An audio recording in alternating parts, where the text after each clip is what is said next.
It's always good to come back home, and the Mavs, after a day off yesterday and a two-game road trip in Regina, return once again to Athletic Park, a place that they have made truly their own this year. Going 8-0 so far to start this season. It has been quite the run as they hunt down their ninth consecutive victory. Here tonight, the team they have to get through on the other side, that is the Brooks Bombers. We're going to refer to this one as the Trans-Canada Tilt, as they came down the highway earlier today and arrive. And the Bombers, they've been on a skid lately. They've dropped all 5 of their last games, and they look to get back in the win column on the road tonight. An important game for both teams who are starting to slide, and as we creep closer and closer to the end of the season, wins, they're super important, but especially when you're in a playoff chase, which both these teams are. My name is Truman Bartman, and alongside me, as always, is Wayne Slosher. And Wayne, why don't you take us through who's going to be playing on the diamond for both these teams tonight, but as well highlight even more so the importance for the Bombers on getting back on track here against a high-powered team like Medicine Hat. Yeah, a big game for both teams. Let's go with the visiting Brooks Bombers. Leading off is Ben Fischel. He'll be in right field. Wyatt Ormonde is at first base. Peyton Matthews in center field. Christian Altamirano is in left field. Maddox Shaver is a DH. AJ Hurtado is catching. Seth Recker at third base, Tyler Dorn at second base, and J.R. Bedford will be at short. For the hometown Mavs, Jeremy Freeman will lead off in center field. Yuzi Uzawa at shortstop, Tyler Venesti at third base, Carter Roth at second base, Evan Morrison at first base, Aaron Volcano in right field. Jaden Babiak is the DH. Nate King will do the catching. Micah Dvorak will be in left field. And the umpires for tonight's games, home plate will be Brian Stair. The crew chief, Cody Nelson, will be at first base, and at third base, Willie Glasgow. And starting on the mound for the Medicine Hat Mavericks tonight is a guy who hasn't had the start to the season that he was looking for, and that was the guy who was touted to be their ace at the very start. That's Foster Voiko out of Ottawa University. No wins to start the season for Foster. He's currently 2-0. He's pitched in 3 games. He's got an 8.48 ERA. He's got 11 strikeouts on the year. His ERA was half of that at university this year, playing for the Braves, and not only does he have confidence in himself that he's going to get it done today, but his teammates and fellow pitchers Diego Centella and Luis Diaz believe that this is his time as well. And speaking of time, it is time for our national anthem. We will send you to field level for that now.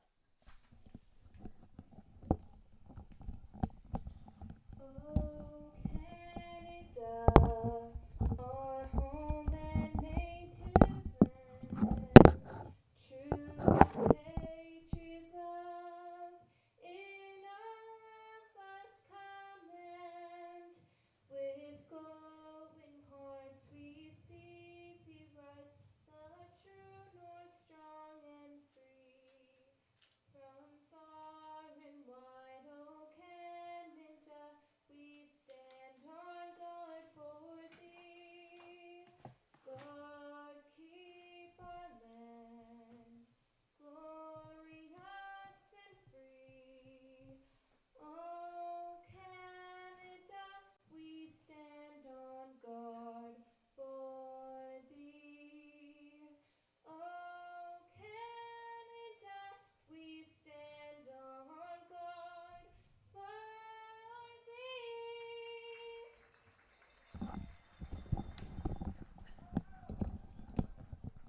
And we talked about Foster Voiko, mentioned a little bit about him a moment ago, Wayne, but for a pitcher that has struggled and, as we talked about, was touted to be the ace, how important is it that he gets the job done, not only for his team, but for his confidence, and so that he can start to realize the pitcher that he really is? Well, he needs to get off to a good start. And the good start is always get the first out of every inning. And if you can do that, you take away some of the offensive strategies that other teams have. Pitch ahead and work quickly. And you're going to have good defense behind you. So that's a secret to every pitcher. Pitch ahead, work quickly. So let's see if Voister can do that tonight. And some big names at the top of that Bombers lineup, Ben Fischel and Wyatt Ormonde. Ormonde high up on the stats board for the Bombers, as he's got a batting average in the 300s at the moment. And for Brooks, it'll be about getting off to a quick start. We've seen teams, the one that comes to mind is Weyburn, when they come into this place and they get off to a hot start, get the Mavericks on their heels and test them at home.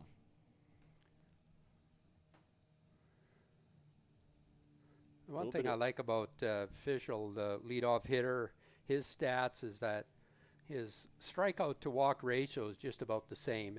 He's got 5 strikeouts to 4 walks, so obviously he doesn't chase, and that'll test Foster right away. He's going to have to get into the strike zone to get Fischel out. The one thing about Voiko as well is he's played against 3 really good teams. He played against Okotoks, he played against the Berries, and he played against the Regina Red Sox. So in terms of the upper echelon of this league, he's faced them and he has struggled. Brooks, lower in the standings so far this year. Can he get it done against a team that's pedigree at this moment in time might not be there? It'll be interesting to see. And another thing to add to it is we mentioned his 2 pitchers and running mates at university who have confidence in him tonight. They've both been really, really good, and they've had their moments not only throughout the season for the Mavs, but here at home with shutting down opposing batters. Can Foster get his now? He's got Nate King behind the plate tonight. Well, let's hope we have a good game. That's all fans can expect, and that's what the players and the coaches want, is let's have a good game, an entertaining game, and let's see what the next 2.5 hours brings us. It's a bold prediction, Wayne. That's what it's been recently, although we have seen 4 hours this year. So Fischel will come into the plate. He's over in right field tonight, face Foster Voiko, who puts one low on his first pitch. Fischel out of Columbia University, just a freshman. Was born in New York. There's a strike from Voiko as he evens the count 1-1. And when you talked about the importance of throwing strikes early on, getting in your rhythm, getting ahead, and seeing if the other team can catch up to your stuff, here comes Voiko. Second pitch is a strike as well. I think sometimes we've seen too much this year where the pitchers try to get too fine and don't use the defense behind them, and then they fall behind, and invariably their pitch count gets up in a hurry and they get hit. This one's going to be fouled back to the netting. Good fastball from Voiko. I think he's thrown all fastballs so far, which I like to see. Until they prove that they can turn on you, just keep throwing it if you've got a good fastball. There's a good curveball changeup. No, and he's not going to go. And the reaction by Evan Morrison at first base, he couldn't believe it.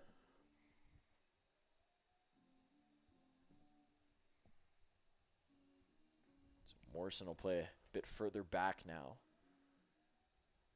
Count is 2-2. Here's the pitch from Voiko. This one's going to be hit up into the air, in over to right field. And the play's going to be made by Aaron Volcano. A little bit of a bobble at the end, but that is out number 1. Again, it comes back with the fastball, and I like to see that. You know, he was late on the other fastballs, and just keep challenging him. Wyatt Ormonde comes to the plate. And I said that he was batting in the 300s before. I would be wrong. He's batting .413 so far this year. 19 hits on the season. This one's going to bounce low. A couple of low ones from Voiko so far.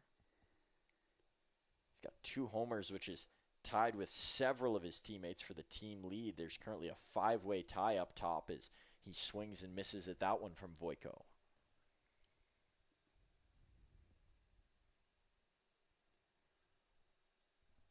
Voiko working quickly. Here comes another one, and King couldn't pull it down.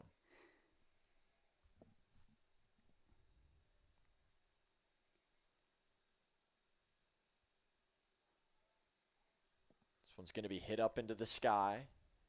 And this might be a tricky play here. See who grabs. It's going to be Freeman, a long run in. And deferring at the last moment there was Carter Roth. So Freeman is tasked with making the play, which he does. I think Freeman thought that it wasn't hit that far, and Roth kept going after it, but it kept sailing out to the field. But I really like Voitko is just throwing a fastball right now, and he's challenging the hitters, and they're just not getting around on it. Now out to challenge Peyton Matthews, and the first pitch is hit into center field, so Matthews making him pay. And this time the first pitch fastball doesn't work. And for Matthews, when he came up to bat first time in their last meeting, he struck out, and Ryan Reed coached him at when he was playing collegiate Mid-American Christian, and he said that he knew a couple of things about his tendencies and thought that that would work in the Mavs pitcher's favor. This time it does not.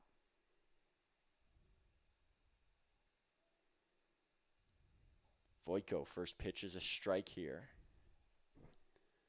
Matthews has got 4 stolen bases on the season. It's Christian Altamirano at the plate. Altamirano in left field tonight. Throw back over to first to check on Matthews. All 3 outfielders batting in the first 4 spots of this lineup for the Bombers.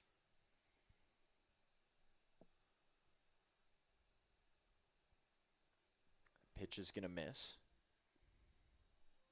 Count will be 1-1. A little bit of a dark sky over to the left.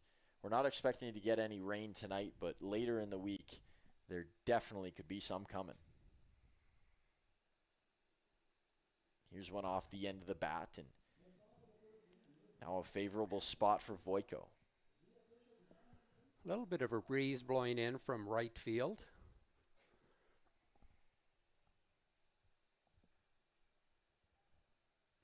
That flag to the right-hand side of us is playing tricks. Sometimes it's blowing, and then other times it sits still.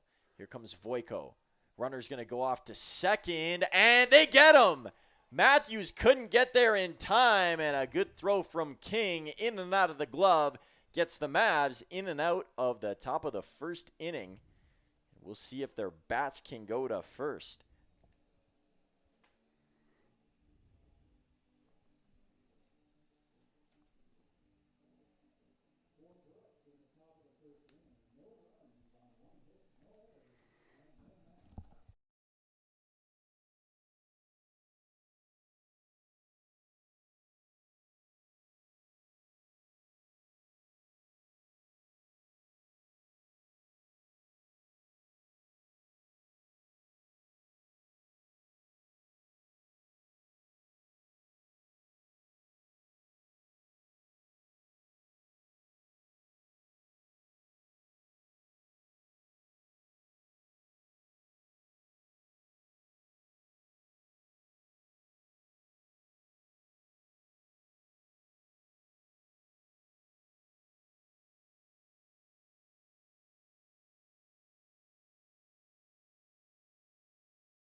Babs, Brooks is in town tonight. Second match of the season, final match of the season. What can we expect from you guys tonight?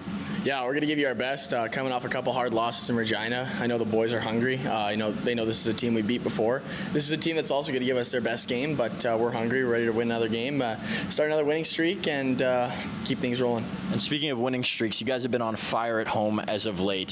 Where has the spark come from at home especially, and how do you convert that to your play on the road? I think we just enjoy playing in front of our home fans. I think it's a tough building to come in and play at as an away team.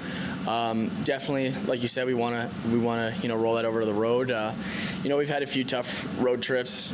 Last week was a grind, but I think just building off our success at home. If we can have a good home stand here, obviously we're in Swift tomorrow, but it's home the rest of the way, the rest of the week. We want to roll that into our road trips, keep the momentum going, and find some success there too.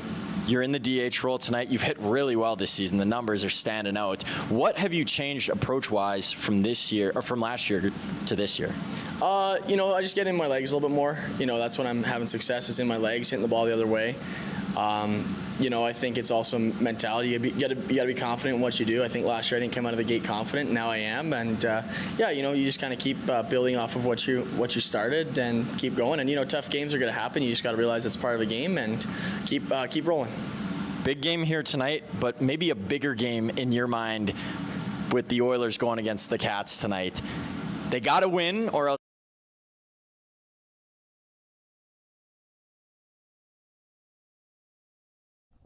And no one wants to hear Babs talk about the Oilers, so we will exit the interview there. If you want to watch the full interview, check us out on YouTube at MH Mavericks, or you can just search Medicine Hat Mavericks, as that's first out of this second inning down to first where Evan Morrison resides. That was a big escape by the Bombers that inning. Bases loaded, nobody out. 2 strikes on the batter, and then a wild pitch allowed the Mavs to score their only run. 3 consecutive strikeouts from King. Pitch there from Voiko is a strike. Just gave up the 1 hit in the first inning.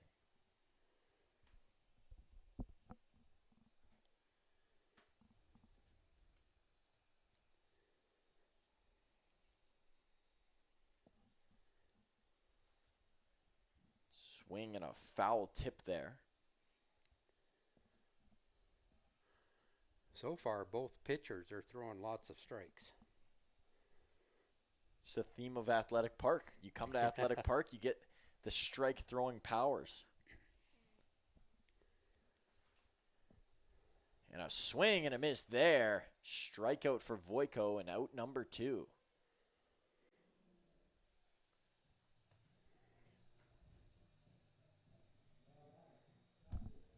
And an update for all those hockey fans out there, or new hockey fans. Maybe we've encouraged you to enjoy the sport. Florida Panthers leading 2-0. Wayne's probably about to say they've got them right where they want them as far as the Oilers go, but their season might be coming to an end tonight, and that's good for the hockey world, I will say. I think it'd be good for the hockey world if the Stanley Cup resided in Canada for a while. It does, in Toronto at the Hockey Hall of Fame. Yeah. Well, we know Toronto isn't going to win it for a long time, so. You're right about that, coming from a Leafs fan. Here's Voiko. This one comes out of his hand, and it's second strike of this matchup.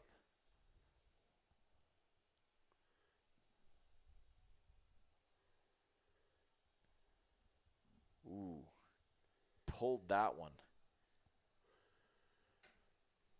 Tuesday night, one of the smaller crowds we've had this year. It's tough in the middle of the week, people getting off of work late and trying to get into a rhythm down there. That in and out of the glove of Vanesti. He won't even make the throw towards first. That was a hot shot. Would have been a tough play. Wouldn't charge him with an error on that one. So the official scorekeeper hasn't determined whether that's a hit or an error. Again, we're not the official scorekeepers here. They rule it an error, Wayne. They rule it an error. So one on here for the Bombers.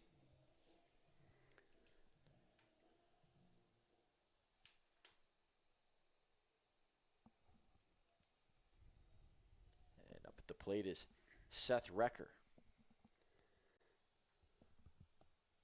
Recker batted a lot higher in the lineup last time he was at Athletic Park.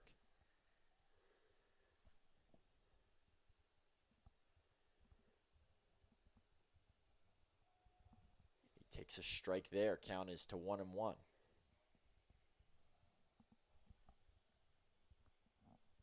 Aside from this game, we'll keep you updated all night long on what's happening around the WCBL and some of the other cities, other games going on.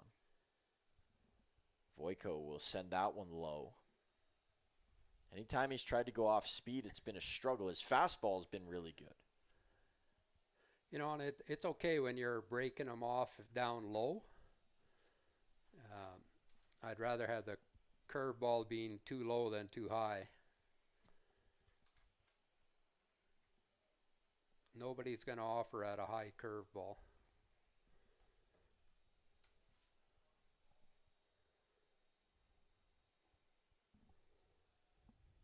Count is now 3-1. No walks tonight from Voiko, I believe. Yeah, and let's keep it that way. This one is going to be mashed over into foul territory. And one kid down there will run into the screen and make the grab. Number 59 in your program. But number 1 in your heart. Well, the runner will be off Hurtado at first. Here's the throw. This one is going to be hit into center field.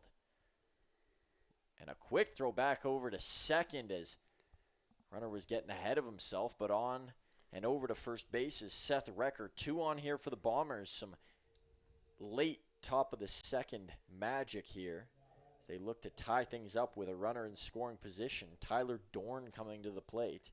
He's at second base tonight. So back-to-back middle infielders at the bottom of the order for the Bombers. J.R. Bedford coming up behind him.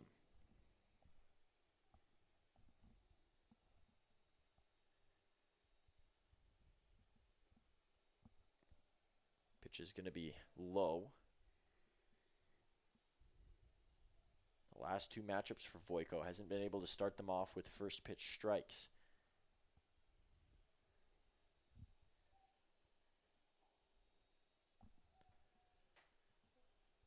A strike there to Dorn.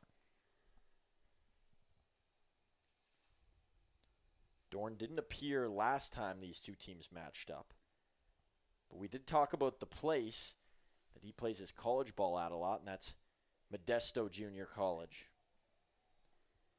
The reason why is J.R. Bedford also plays there, so they get the infield from Modesto right here with Brooks as well. I would kind of think that Modesto, California is pretty hot this time of year. It's on the interior. There's a survival swing from Dorn. If I'm Voiko, I might go right back to that fastball here. Well, I think he's sitting off speed, and that's why he's late on the fastball. But, you know, that's not a bad strategy. He waiting for that curveball, and he got it, just wasn't a strike. We saw that with Okotoks. They were just waiting for the curveball, and when it was coming in, they were crushing it. Was it Caden Williams? Was that who it was that was all over that from Xander Roberts?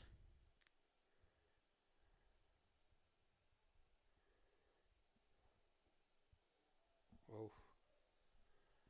One's going to miss. It's a full count to Dorn, and King. A bit of strategy here is buys a little time for Voiko as well. Just reminding the infielders that the runners are going to be going and they have to go across. The throw has to go to first base.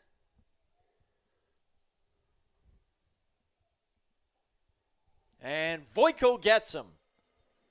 Another strikeout this inning for Foster Voiko, and he's clean through 2 as the Bombers leave 2 on the base path here, and the Mavs remain in the lead 1-0.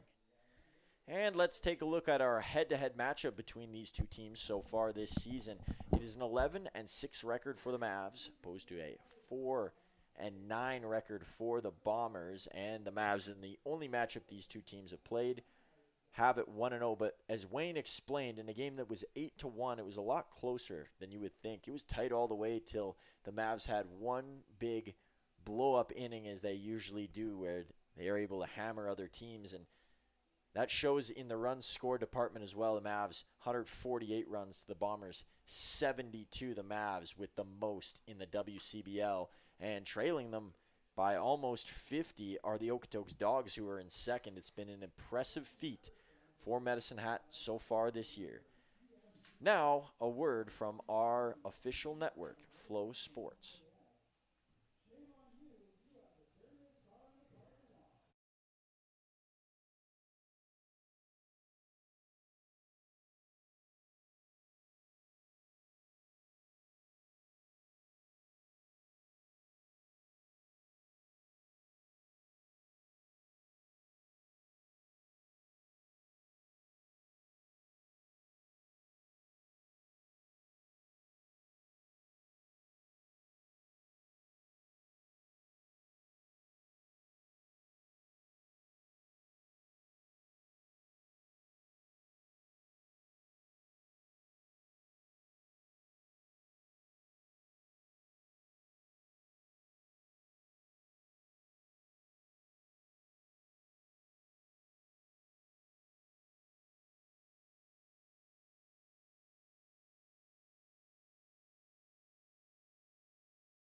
And we return to Athletic Park after that word from Flow Sports. Jaden Babiak at the plate. You saw his interview earlier.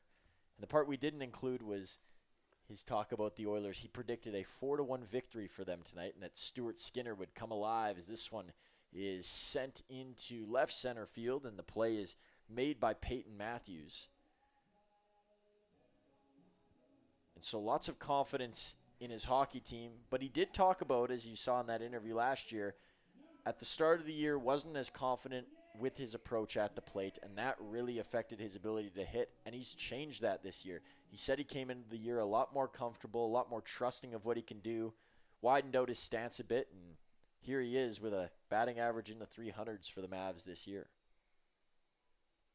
Yeah, he's been a very pleasant surprise for the Mavs in the offensive department. And isn't going to wow you with his power, but a solid contact hitter. Following him up is Nate King.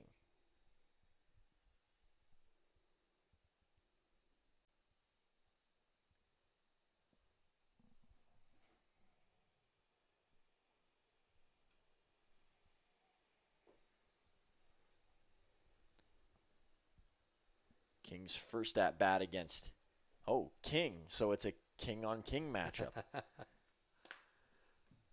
a little bit of check and checkmate here.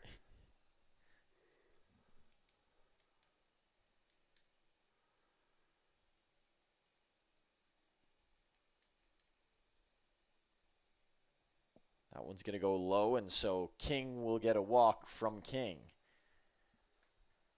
Man, we've had some tongue twisters this year. Add it to the list. Volcanoes, Bombers, Brooks Bombers bullpen, Bulls bullpen, King versus King. How many more can you throw at us? Well, I'm still waiting for Steyr Couture. Oh, your favorite name. You bet. Derry Steyr Couture. Well, Christian Altamirano is a good one, too. Yeah. First pitch to Dvorak is lost there behind the plate by Altamirano. Yeah, King couldn't see where it was, and Dvorak didn't know where it was, so he couldn't help King out at first base.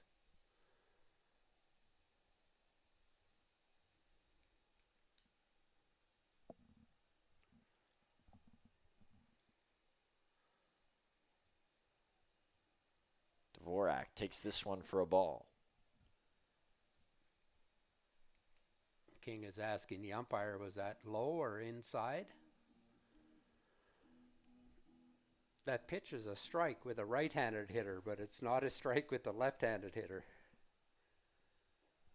High one there to Dvorak, and it's 3 consecutive balls here from King, losing a bit of his command.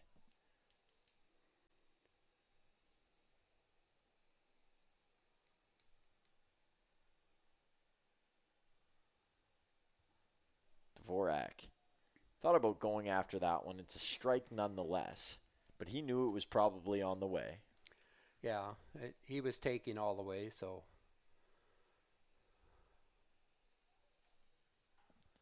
This one's hit high up into the air. Should be playable over in right center, and it's going to be. Another one gloved down by the center fielder, Peyton Matthews.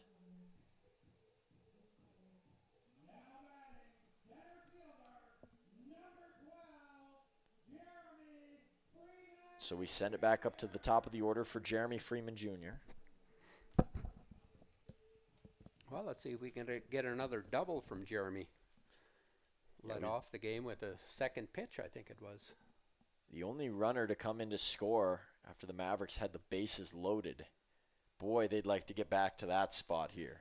Yeah, sometimes you only get that opportunity once in a game, and if you don't take advantage of it, it comes back to haunt you, but lots of game left to be played. Freeman looks back as that one's called a strike on the lower half of the plate.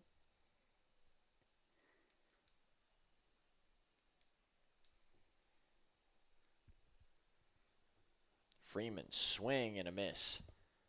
That one dipping under his bat.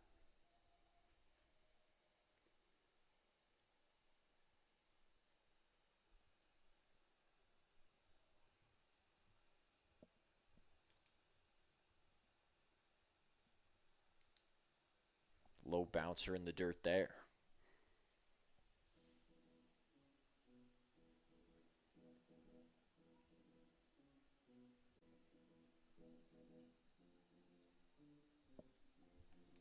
Freeman, the stolen base leader in the WCBL. This one is going to miss. Good play by Altamirano. He used every inch of his arm to get out and block that one.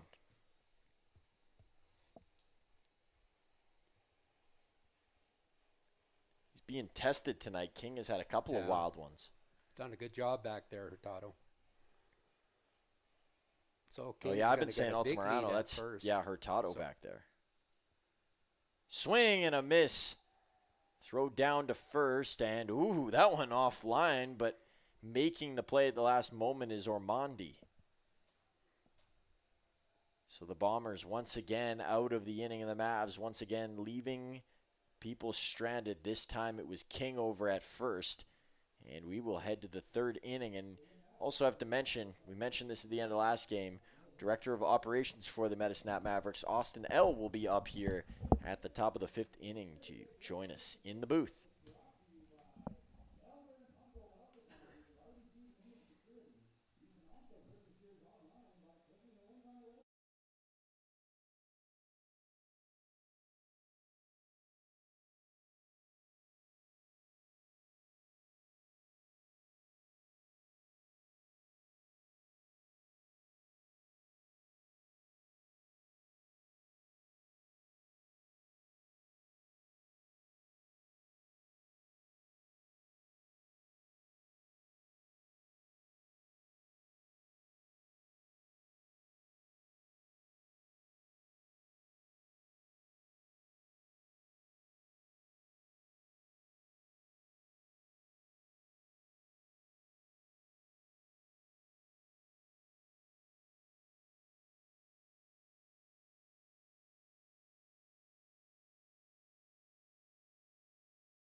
First pitch of the at-bat is a strike from Voiko, who's looked in command through 2 innings.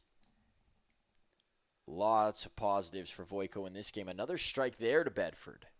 I like the way Voitko is working very quick. He gets the ball back, gets a signal, and he's pitching within 10 seconds. Ooh, and he didn't even move. He didn't even move.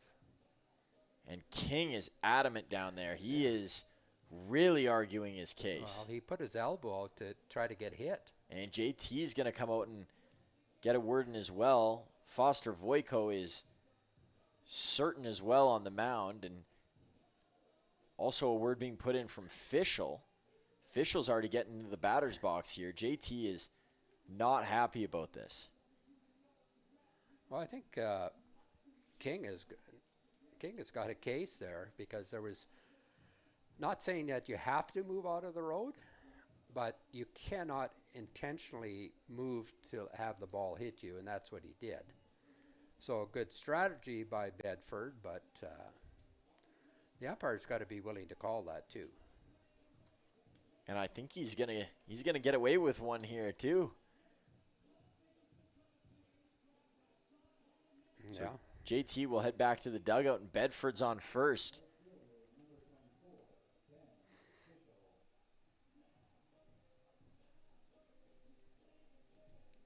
And Bedford, he can run. He's got 5 stolen bases. You got your leadoff hitter up. And we'll see if this affects Voiko's psyche at all. He was Yeah. cruising through 2, and then you have an instance like this. Can he harness that frustration? Yeah, especially when you're up 0-2. And I'm not sure how many of you are golf fans. I know this is off the beaten path, but Sam Burns' final round of the U.S. Open didn't get a call on a water ball on standing water and was forced to play, as this one's played down the right field line. Look at the speed from Bedford. He thought about going around 3. He'll stop up, throw down to second. Not close to in time, and it's a double from Ben Fischel. Good piece of hitting there from the leadoff man. And as I was saying about the U.S. Open, Sam Burns doesn't get a key call, and it really wrecked the rest of his round from there. He struggled to make a par after that, and you often see when there's something that doesn't slide your way, and in this case for Voiko, that call towards Bedford can throw a great outing on its head. Well, it's good to see he did come back with 2 strikes. Now, official did hit the one, but at least you're throwing there's strikes. Another hit. One is in to score here as it's Bedford. This one to tie the game. Throw down to King, and he got him on the arm. So this one's going to remain tied at 1 apiece. Great throw by Dvorak out there. One hopper to King, and that's what you want to do, is throw that good one hopper. Fischel tried to swim around the glove of King and wasn't successful. But an important run for the Bombers here. Just the 1 out on the board. And Voiko has allowed the last 3 to reach.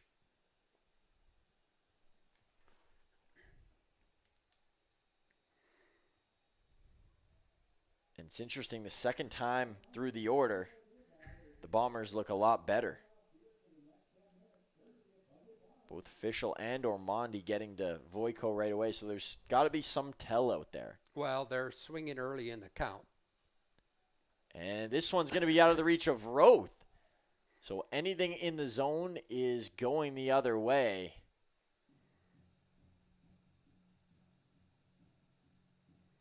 And Voiko may have let that call on Bedford get to him. We'll see Christian Altamirano now. And it is unfortunate from his end that he sees the top of the order right after. I still think he's doing well because he's throwing strikes, and you know, he has to have a little bit better location. Those pitchers are just up a little bit, and credit to Brooks, they're not missing them this time around. First inning, they were a little late. Their timing wasn't there. Their timing is there now. They still got a chance to get more.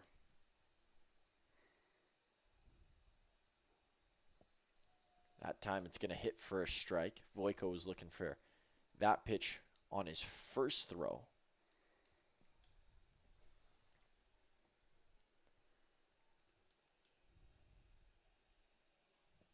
Good pitch. This one's going to be skied. It's going to be a tricky play, but instead coming in to get it is Micah Dvorak. Looked like Yusei was running backwards there, and for his sake, thankfully he didn't have to try and make an acrobatic play. Yeah, it was a good pitch by Voitko. Jammed the hitter. So Voitko 2 outs, 2 on. Trying to hold this game at 1 apiece. At the plate is the DH Maddox Shaver. He's going to send this one foul. A little bit behind on that one.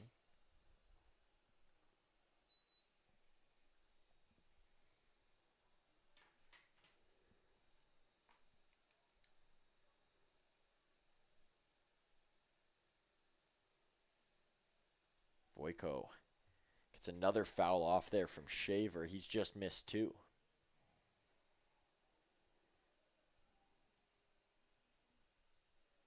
See how aggressive Voitko is here. Up in the count. Last couple of times he's tried to go for the knockout right away. He does this time as well, but it's fouled aside.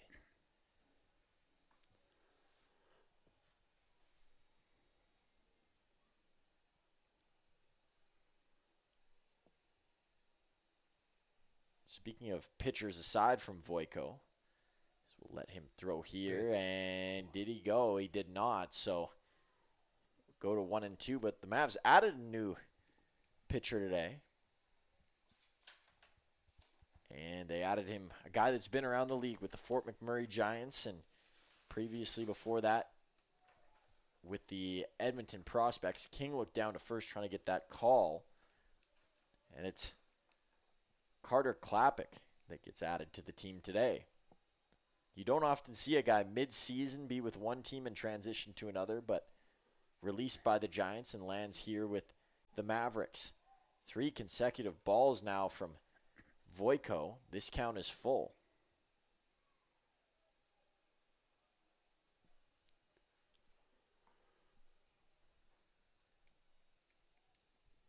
Good job of waiting on things is Shaver. And a swing and a miss. Big strikeout for Voitko. And that will end the top of the 3rd. Voitko gives up the 1 run, gives up a couple of hits, but survives nonetheless.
Bottom of the 3rd inning after the Bombers even things up. Yusei Uzawa will come to the plate first for the Mavericks. And let's take a look at some of the action around the WCBL tonight. In Swift, it's the bottom of the 3rd inning, same place we're at here, and it is a 1-0 Moose Jaw Miller Express lead. And boy, did they put on a show against the 57s a couple nights ago. I believe it was 27-2. Yeah. We've seen a couple of those big scores this year. Uzawa is going to hit this one up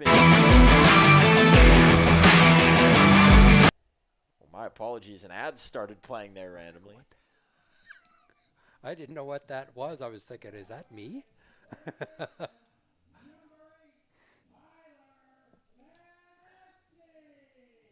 And we'll see if we can get things figured out here.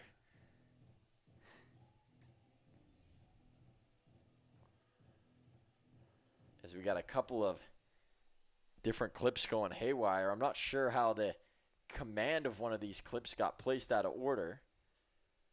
Never really seen that happen before, as this one's grounded down to first.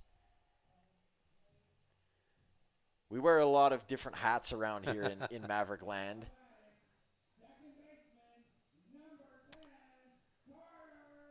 And I think we've got everything situated, but now the score bug isn't up.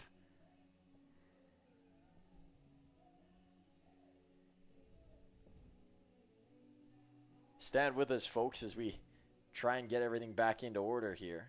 Little technical difficulties. Boy, we've had our fair share of those this year.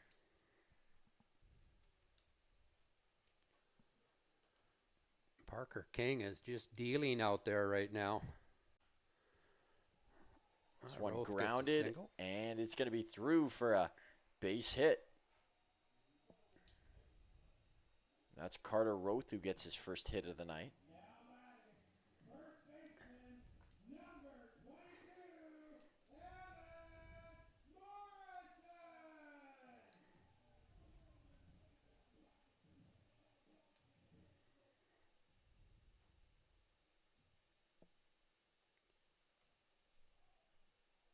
There we go. Score bug is back. And we already have 2 outs here. So Yes. spent all that time trying to get the score bug back so that we could show you the 2 outs.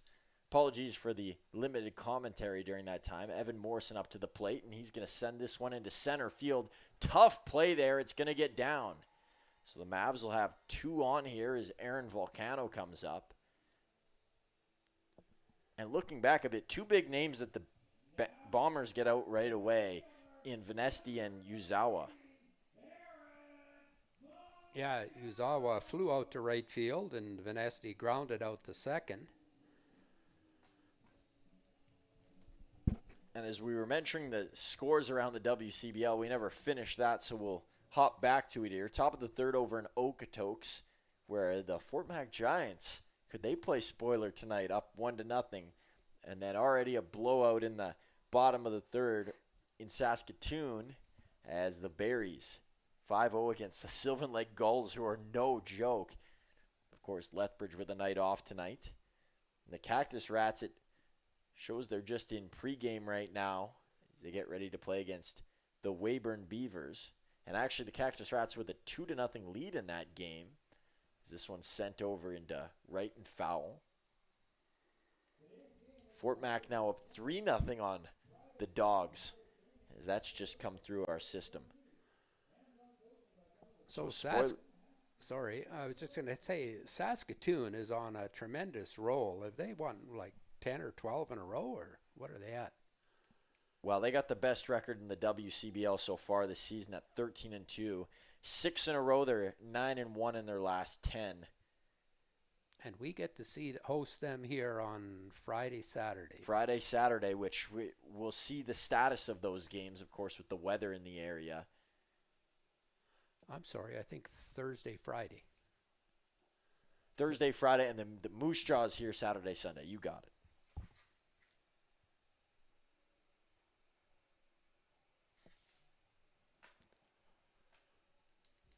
So Volcano, after falling behind 0-2, is now even to count at 2-2. That one's going to miss, and now it's a full count.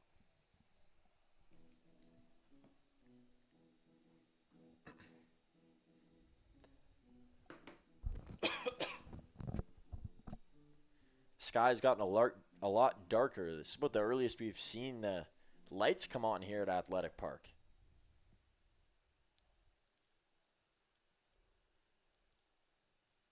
Volcano, that one to the backstop.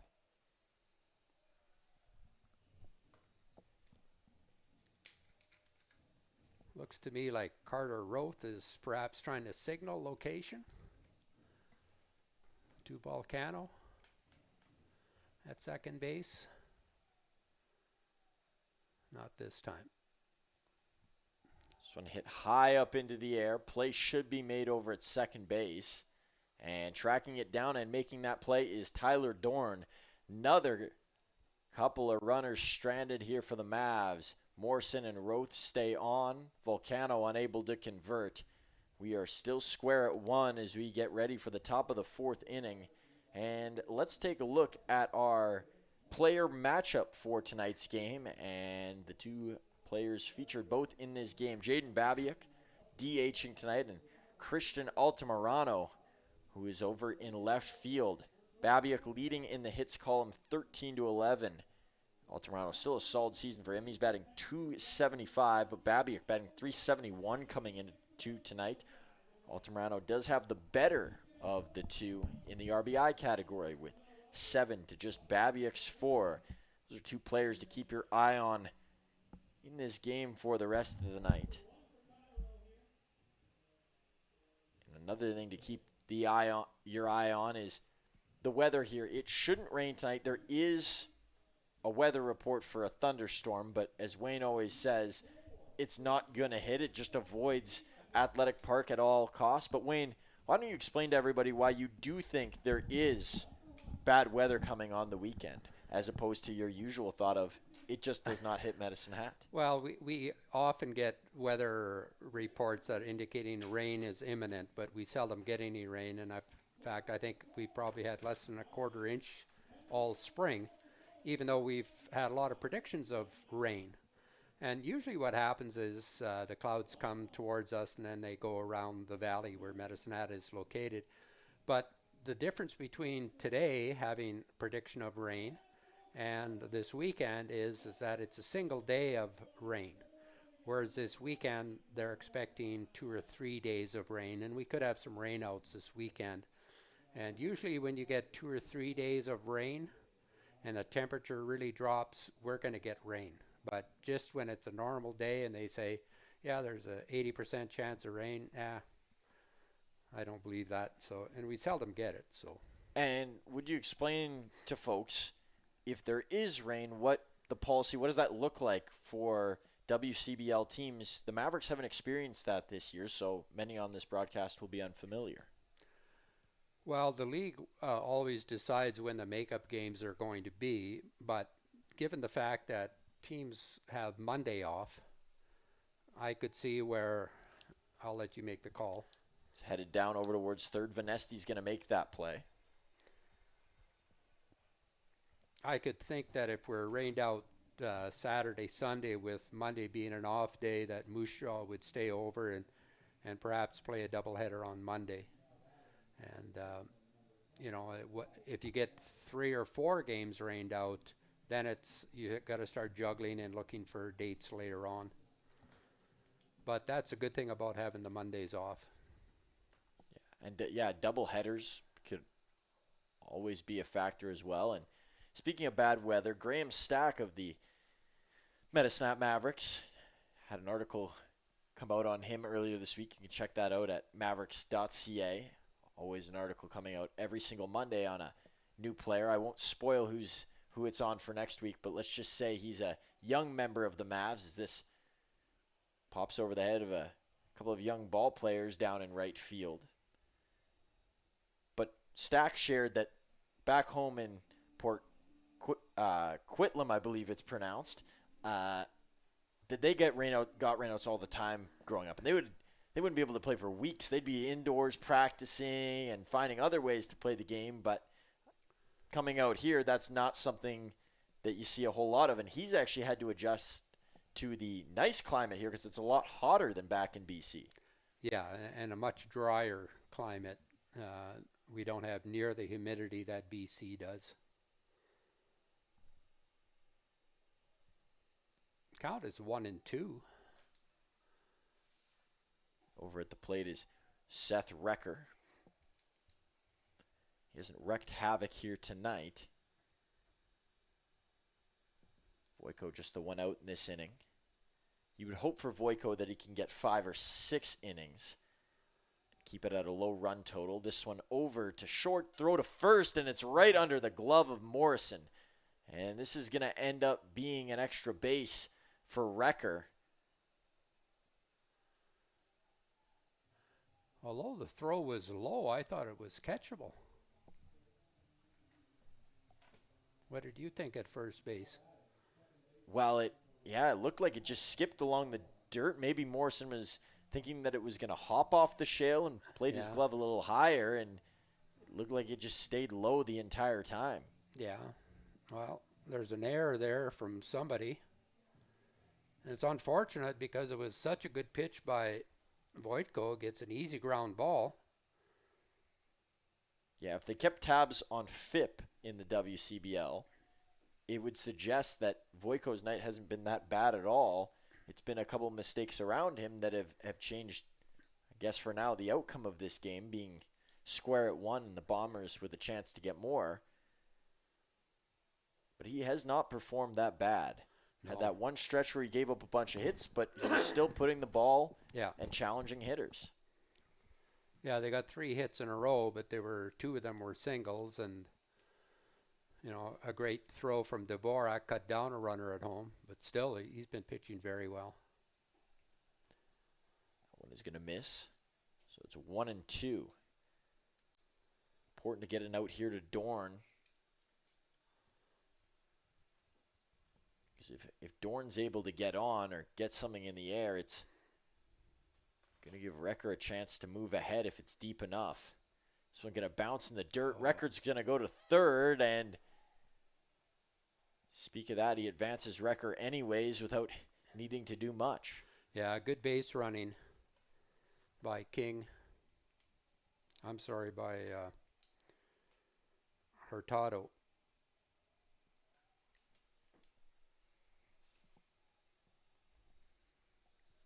I believe that's Recker on the base path. I could be wrong.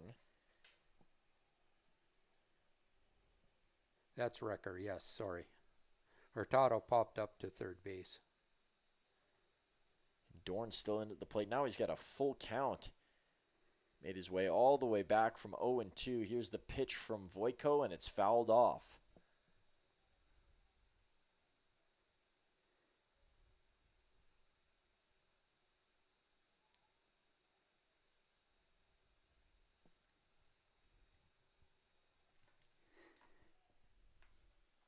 This one is going to be hit foul. It was a close play over at third, and it just hooked at the last moment.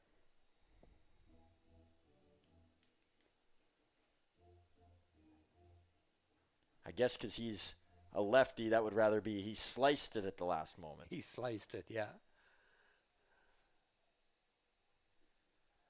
And strike 3 called. Dorn can't believe it. He was sprinting over to first base. Well, that's the second time he went down looking on a called strike. I think he might have been wishing that it was a ball, but again, too close to leave your bat on your shoulder. And he had done a good job of fouling off the pitch before. It just didn't look like he was ready to hit. Bedford up near his hands again. We remember what happened last time. Bit of a controversial call. Bedford able to reach and help the Bombers get on the board. This one popped up right above us. I was waiting for the noise, and it went even further.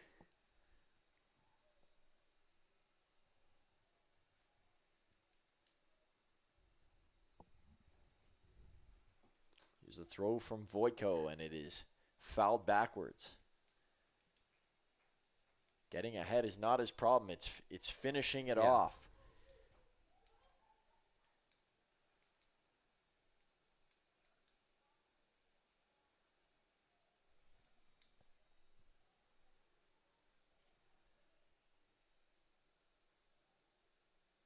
Swing and a miss, and Voitko does just that. Another strikeout to add to the mantle for Foster Voitko. This is what we imagined he would have looked like before the season had started.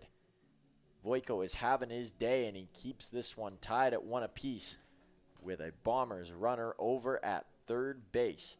Now a word from our official network, Flow Sports.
Babiuk, ground ball before we could even get back to the cast, and it's 1 out here in the bottom of the 4th inning.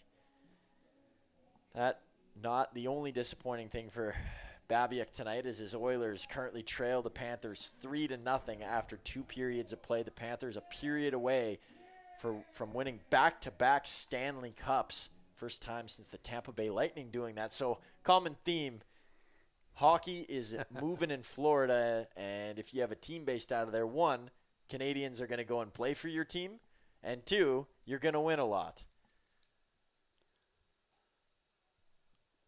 Pitch is going to miss for King. He's held himself together. There were some tense moments early on, but after getting out of that bases loaded jam, he's figured things out. Yeah, I know he's been throwing lots of strikes, and again, he works quickly, and he comes right after you as a hitter. Just a reminder for folks out there, Austin L. will be joining us in the broadcast booth just after this bottom of the 4th inning. Here's a check swing down to first, and it handcuffs the first baseman, and he's in there. What a wild play. Bounce here, a bounce there, and King is into first. You don't see that every day where you didn't mean to swing, and he lays a perfect hit in there. Well, and it caught the first baseman, Armandi, at a bad spot. He had to back up on it because he couldn't come in and catch it in the air, so he backed up on it, and it took a high hop, but an error to Armandi.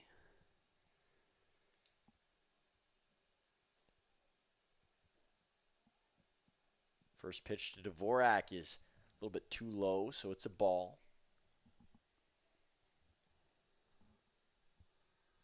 This game has a similar tone to the last time Brooks played here. Low scoring in the first half. We'll see if the Mavs are the team to put a big one on the board again. That was or a if hit and instead run. it's the Bombers' turn. Hit and run, but that pitch was low and in, and Dvorak couldn't spray it the other way. Yeah, King almost got caught there. He was scurrying his way backwards. And now Freeman up with one on. The Mavs haven't had trouble getting runners on the base path. It's been pushing them along that has been the challenge.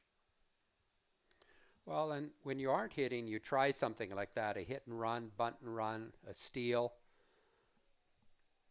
But the good thing about the runner King at first base, not the pitcher King, but the runner, is that he was watching where the ball was being hit. So he didn't just run blindly. As soon as he saw it up in the air, he got back. High throw there to Freeman.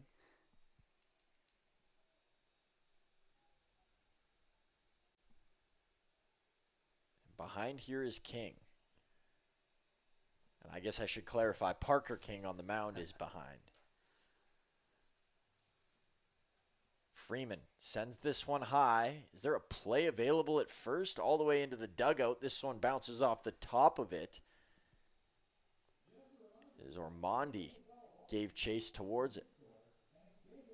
Brian Walters is warming up, throwing lightly in the Brooks bullpen. I shouldn't say he's really warming up, but the left-hander.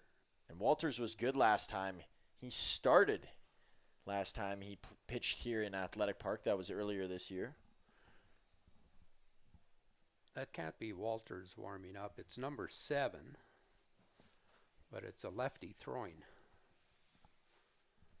I don't have many lefties on the roster. Vaquera, Butt, those are the only 2. And a walk here to Freeman. 2 on for Yusei Uzawa.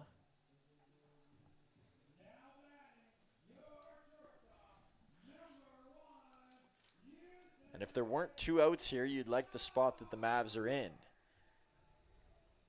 Instead, it's going to take an extra base hit from Uzawa, which we've seen recently, Wayne. This has been a good spot for him to label an extra base hit into the green grass.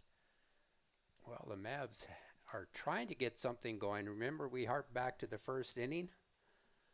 Bases loaded, nobody out, and we scored 1 run on a wild pitch. Yeah, it's been a mountain to climb ever since. Yeah, those opportunities sometimes only come by once, and now we do have 2 runners on, but there's 2 away as well. Heart of the order, though, for the Mavs. Fouled off by Uzawa, and he's behind here to King.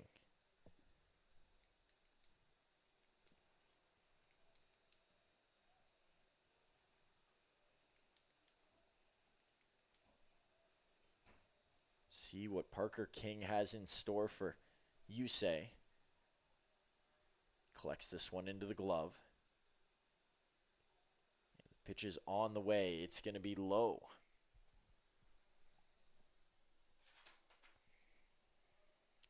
King coming into this game had a .450 ERA. 1 loss on the season, 4 strikeouts. It only pitched in 1 game. It was a game that he started. Uzawa hits this one high into center field. Play should be made there by Matthews, and it is.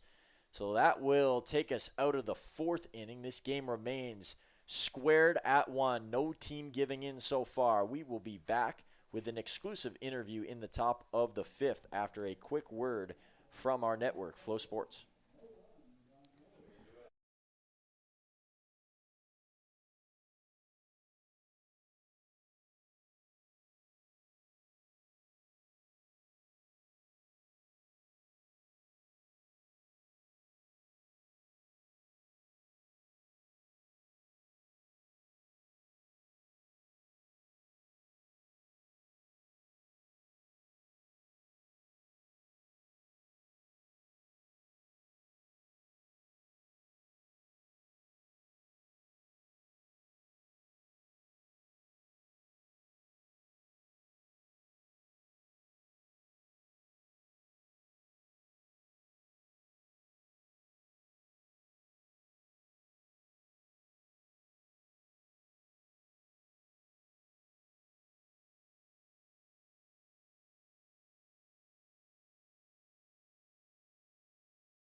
And we're back in here at Athletic Park for our top of the 5th. As Foster Voiko been dealing so far, and we have another guy who dealed in his WCBL career, and now he deals with fans, players, just about everybody in Medicine here with the Medicine Mavericks. Austin L., the Director of Operations. We could refer to you as the VP as well, though, Austin. Welcome. Yeah, that's what Mo likes to refer to me sometimes, but I don't know if I'd take that title. But yeah, Director of Ops here, just kind of do a little bit of everything: ticket sales, sponsorships, getting field ready. Sometimes help with coaching. So just do a little bit of all that. Yeah. Well, I didn't even have to ask you to explain your role. You've already got it down pat for us. Is this one into the glove of Carter Roth over to first, and then a little bit of a chess match there as Morrison will tap the bag. One down here in the top of 5. Voico's looked good. Now, Austin, I'm sure over your years, how long have you been with the Mavs for people who are not aware? This is my 4th season. So I did my first 2 years. I was kind of on a seasonal contract. Just this past year in 2024, I started on full-time contract with the Mavs. So, yeah, now it's my full-time role. I'm full-time, settled down in Medicine Hat, and yeah, just been enjoying it so far the last 4 years. And what are some of the cool experiences that you've had working for the Mavs? Is there anything that stands out? The thing that stands out the most would be the championship run when we made it to the finals back in 2023. Just seeing the crowds out here was incredible. Like, we had probably 2,200 people out here. The berm was just all packed to the brim. Just a lot of excitement in the city at that time. And then, yeah, just interacting with all the fans over the last few years, getting to know everybody. I seem to know hundreds of people by name. I know all the season ticket holders, every ticket they've purchased. I know most of their faces. So just been enjoying interacting with the fans around here. And beyond your work with the Mavericks, some people may have known your face from being on the team that is facing the Mavericks tonight, the Brooks Bombers. Can you tell us about your time playing with the Bombers and your experience with them? Yeah, I enjoyed my time in Brooks. I didn't have the strongest year that summer, but the things that stand out in being in Brooks was just the community out there. I had a great host family, being out there with the boys, going on road trips. I still talk to some of those guys to this day. So it's just those relationships I made out in Brooks. It was a great small town to live in, and yeah, as far as like on the field, I wouldn't write home about that too much, but we didn't have the greatest summer that year. But yeah, the community was just amazing. I love being out there, and Jason Wandler, he welcomed me in too. I was looking for a squad pretty close to the season at that point, and contacted them, and they let me come out and pitch for them, and I would always appreciate them for that. So you've explained some of what you did for the Bombers, and of course with the Mavericks. From both a player's and a worker's perspective, as there's a quick throw down to third and the runner will get over to second, the Bombers in business here, looking to take the lead with 2 outs as JT comes to the mound. But Austin, for you as both a worker and a player, can you explain to people why the WCBL is so important for communities, player development, for the game of baseball in general in Canada? What does it mean? Yeah, it gives these guys a home in the summer, right? Like, there's not, you think growing up there's not too much baseball around, but it's all over. Like, you look at communities in Alberta and Saskatchewan, and how these communities just welcome these guys in. They embrace them as their team. You can see over the years attendance has grown in this league since back when I played. It's great because it gives these guys something, playing summer ball rather than staying home and trying to train and not throwing in an actual game. It gives them that game experience, right? Especially if they're trying to focus on taking that next step to pro ball. It gives them a lot of experience out there.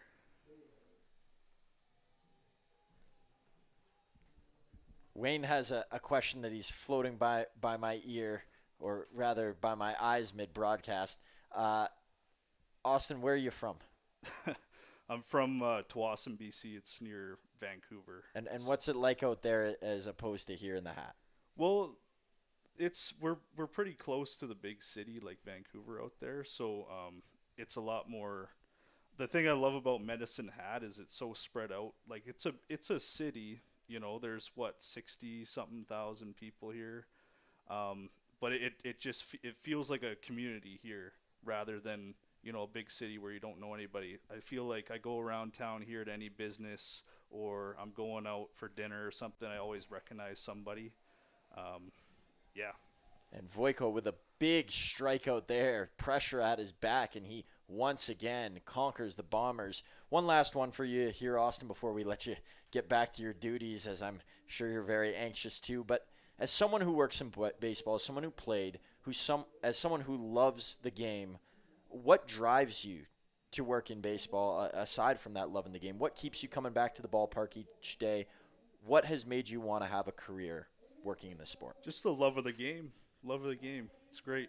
Baseball, it's been in my blood since I was a kid. You know, grew up playing baseball and hockey, and baseball has just always been my favorite. Getting around, playing college ball and coming out, getting to enjoy this action out here. That's kind of what drives me to, be here every single day, and I hope to work in baseball for a long time. Well, we appreciate you coming up here with us, and I'm sure we'll see your face around baseball for a long time, Austin. This was great. Thanks for doing this. Awesome. Thank you.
Martin Zhang on the mound now for the Brooks Bombers. First pitching switch they've made tonight. We'll have the line on Parker King for you in a moment. Zhang out of Columbia University.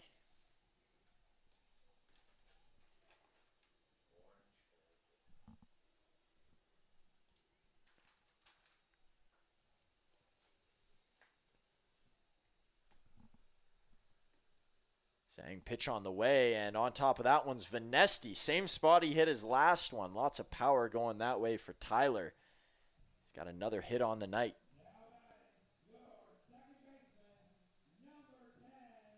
And I feel like we mention this every broadcast with Venesti, but want to mention it again. When he first came here, had a interesting leg kick. He was a pull hitter for the majority of his first year, and he struck out a lot.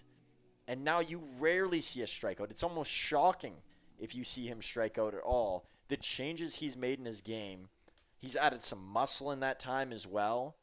What a change Venesti has had. Proved that by being named an All-Star last year, and he's well on his way to being named one again this season. Yeah, the only time we've seen him get called out is on a pitch that he thinks isn't a strike. He doesn't swing and miss and get called out. And that's that knowledge of the league part. And talk to Gary Dornan, the young 18-year-old pitcher here for the Metasnap Mavericks, and he says he's just starting to pick up on how to play WCBL baseball, whether that's tendencies that hitters have or some of the ways that the coaches go around scouting players or what a report or a tell on someone may be. And he says it's quite the process, and he's never thought about that before until now, but he credits his coaches and some of his veteran teammates for helping him through that. And that's exactly what Tyler would have experienced just on the hitter side as a young ball player. Ooh, playing for Edmonton previous to this even. Roth wasn't a fan of that one. Yeah, that pitch looked up. And Roth, as a guy that's fairly new to baseball, which is quite surprising, he hasn't gone through any of those troubles that a young player can often have. Now, he's a veteran. He's not a freshman at all collegiatpitch but to this league, he's younger. Yeah. Sorry, I was just going to say, I think he might have got that call back. That pitch was a pitch that has been called a strike, and it was called a ball this time. So the previous one was probably a ball, called a strike, and we got a walk.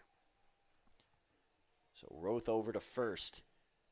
No outs here. Is this the Mavs' chance to pounce? Well, with Morrison up, I think you got to be looking for a bunt. He did get a hit last time, but I think the play right now, especially the way JT coaches, he likes moving runners along with the bunt. Morrison runs very well.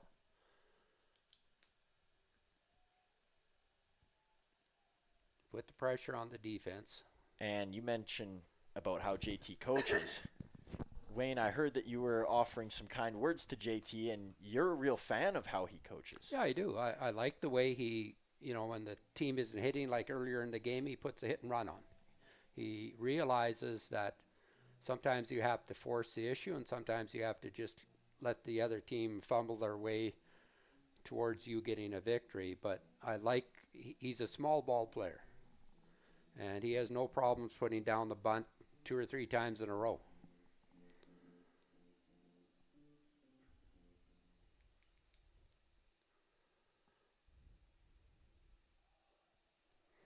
Morrison does go for the bunt there, but misses. That's not a sack bunt, Evan. Put the bunt down and then run.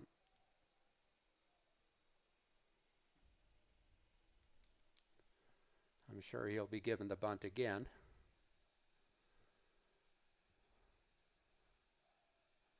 He's going to get this one down. There you go. Zhang over to first. The Bombers will get the 1 out, but the Mavs have 2 runners advance into scoring position here.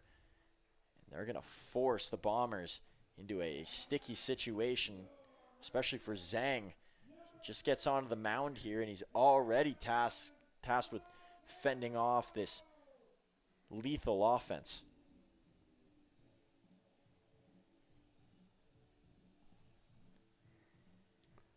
And just a note, the Mavs do have a player warming up in their bullpen right now. Foster Voiko might be done for the day. And if he is, Foster needed this one. He needed one to go for him. He needed one where he gave some of his best stuff. There it is. And it worked tonight. Great hit here from Volcano. This one going all the way back over to the wall. It'll bounce off it. 1 run is in to score. A second will come in. Volcano runs right over third. And it's a 2 RBI double for Aaron Volcano. The Mavs have a 2-run lead here at home and have a chance to get more with Volcano in scoring position. Well, Volcano struck out looking his first at-bat. He wasn't happy about it, and then he popped out the second, but we've seen him all year. Nothing seems to panic him, and he's very calm at the plate, and he just waited for that fastball and put a good swing on it.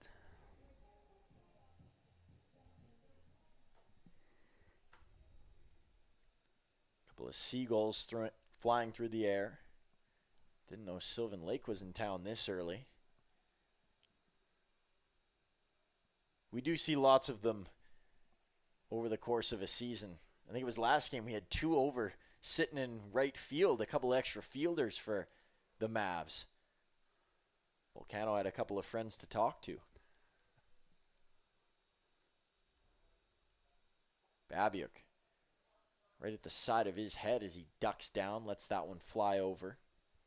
The line on Parker King, 4 innings pitched, 4 hits, 1 run.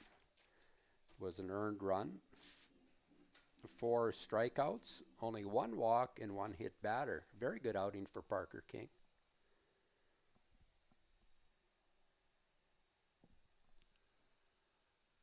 Zhang, a quick look backwards. Throws this one in. Cow. Interesting bounce there.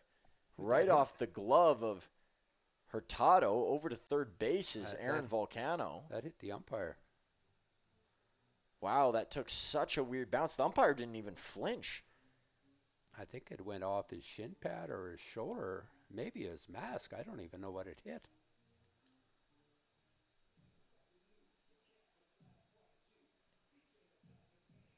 And there's some pointing going on from the first base umpire. I'm not sure what he's communicating out there. Now there's some It chatter wasn't- with Hurtado. It wasn't a foul ball. Oh, it went off his collarbone. So it's ball 3. Now, Wayne, you would know better than I would. Is there any protection in that area? Not if it gets up high. So I think the question from Brooks is the runner entitled to go to third base? And I think he might have been clarifying if it was a foul ball in any way, but he didn't swing at it. So This place has become an umpire's worst nightmare so far this year. This is the second time we've seen an umpire get hit with a ball. It was earlier in the year. Umpire was standing over near short and took one and had to exit the game. that's right. Yeah, line drive.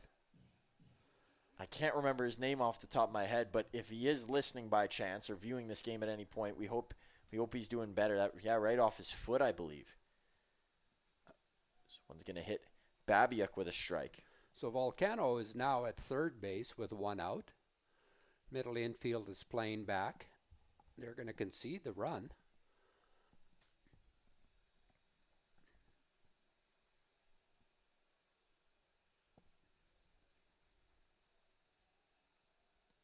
So Babiuk will work himself a walk. He'll bring up Nate King. I believe King's been on a couple of times tonight. He has, yeah. He walked and then got on the air on that check swing hit to the first baseman. So Babiuk can run, so he might take off for second. A little harder with Zhang on the mound, the lefty, but he's And going. Babiuk is going to go. And the throw isn't even going to be attempted from Hurtado. Babiuk, no hesitation on that stolen base.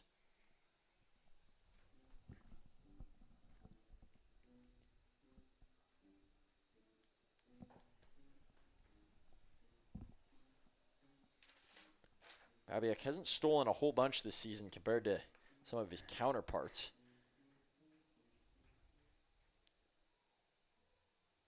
Just his 3rd stolen base on the year. He Now that runs does the put base as well, though. He sure does. He's he usually runs the from pinch runner first when to they need third, one. second to home. He's very good on taking the extra base. Well, when we see him out of the lineup, he always comes in extra innings as the guy on second base, or if they need a guy desperately down the stretch. Out of the 3 catchers, he's got the best wheels. He's just an all-around really good athlete. He plays in the infield as well.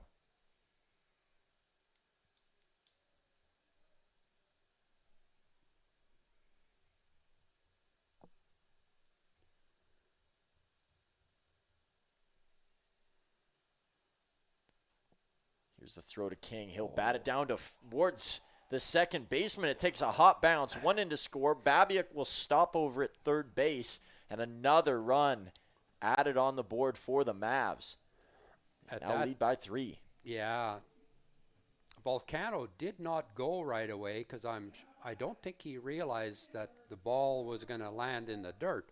But Babiuk took off, and if that ball would have been fielded by Dorn at second base, they would have easily had a rundown at home. Babiuk read it that it was going to bounce. He was assuming that Volcano was going to go, but Volcano didn't go until it got by the second baseman. There could have been disaster there. So the big inning continues here in the bottom of the 5th for the Mavs. Their third inning, or their third run scored rather. Dvorak still looking to do damage here at the plate. That one almost does damage to his body as it was pinned right at his forehead. This is the inning of the crooked number. And let's hope they can keep adding to it. It's interesting. Brooks leads in the hits column 7-6. But it was the work of Voiko with pressure behind him that has allowed for the Mavs to be in the lead right now and just give up the one run. As for Zhang on the mound, we talked about the athlete that Babiak is just a little earlier. And for Zhang, he played 3 years of varsity basketball. So he's not just a pitcher. I can imagine that he was a really good passer. Maybe played point guard when he was on the hardwood. He played in high school or college? In high school. Okay. There's a squeeze bunt. And sliding in to score is Babiak. Throw down to first, and safe is Dvorak. A need for speed as Micah over to first and Babiak into home plate. That's JT's game. Play the small ball. Puts down the suicide squeeze. It has become a winning formula, especially at home for the Mavericks, as they now lead 5-1. Zhang's day is done. We'll get a new pitcher on the mound, but first we want to tell you about a friend of ours who often makes an appearance on this broadcast, and that is our friends at Town Place Suites by Marriott, the official hotel of the Medicine Hat Mavericks. And this weekend it's going to be rainy, so why not stay and enjoy their continental breakfast or maybe swim in the pool? That's a better place to get wet than outside during a pouring storm. So if either people from Moose Jaw or Saskatoon who are making the trip out here soon are staying at Town Place Suites and are preparing to brave the weather that is to come, Town Place has got you covered. Stay there all day. I really like that play with runners on first and third, putting down the bunt. Now he put down it was a suicide squeeze bunt, but I also like the play where it's a push bunt, especially if the runner on first takes off, because usually nobody's covering first. The second baseman automatically goes towards second base to cover the steal. But boy, this worked out perfectly for the Mavs. Dvorak getting the bunt down. You've got to make contact. If you foul it, no harm done. But if you miss it, the catcher catches it and puts the tag on Babiak coming down the third base line. New pitcher on the mound for the Bombers. Not quite sure who it is yet. We'll get a number on him in a second. Do we have the final line score on Foster Voiko for tonight, Wayne? I'm not sure if he's done for the night. Good point. He could still come back in. Now, there was a Mavericks member warming up down there, so I'm pretty certain, but, stranger things have happened. Especially in this park this year, stranger things have happened. If you've been following us along on this wild journey, you've seen it all already and heard about it all already. If not, go back and watch the first 3 games of the season. So number 25, Zion Palea, is on the mound. So Zion Palea. Not always a pitcher. Once he was the guy behind the plate. Played catcher at university. Also played a bit of catcher at Hilo High School, and he came in to relieve last time here for the Bombers as well. So he's familiar with this park. There's another player warming up right behind him. And that blue and red combination makes it a little bit easier to see. Of course, we know how good Weyburn's jerseys were to see when they were here, those big white numbers. And it looks like getting ready in the pen for the Brooks Bombers. I see a number 14 down there, and it looks like it's Lucas Mahoney at a Bellevue University. That's where Max Hudlow went to school last year. Lots of guys from around the league have gone there. Brendan Luther, former 2-time playoff MVP for the Dogs. He was a mainstay in their lineup. And Freeman is down on strikes. 3 consecutive from Palea. It's a good start to his day. Yeah, it was a good pitch. Might have been a little bit high according to Jeremy's eyes, but let's hand it off to Pelea. Uzawa with 2 outs. Still has the 2 base runners right in his view.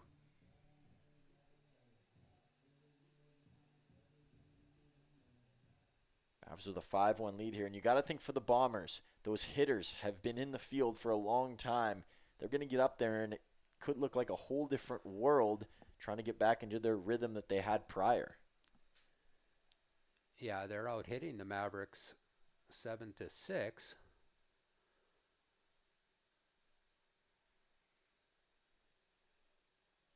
There's a bouncer in the dirt behind Uzawa. Runner will go down to third, and he's in there. Really good decision at first base by Dvorak, not going on that, because the catcher knew he had no chance to get King. So he was going to look to throw Dvorak out, but he scampered back to first base.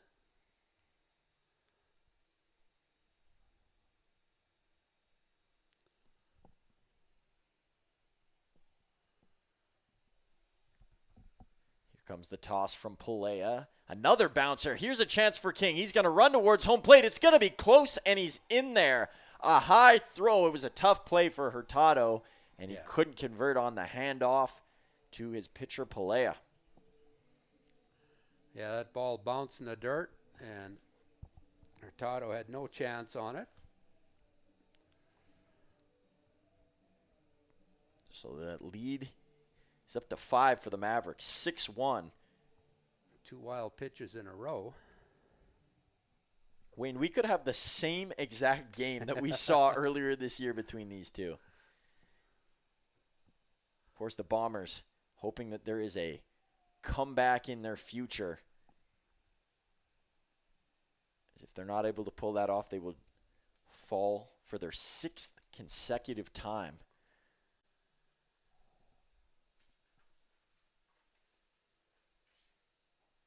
Pelea will miss that one. Uzawa hopped out of the way. That was a close throw.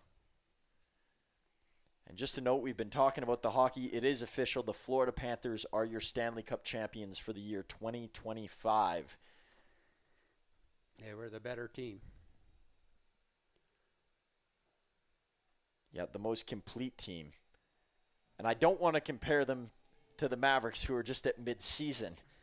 But the depth, the ability to beat you in several different ways, and having skills that you just can't teach. For Florida, it was that physical rough play. For the Mavericks, it's their speed. There's a couple similarities, but we won't jump too far ahead of ourselves.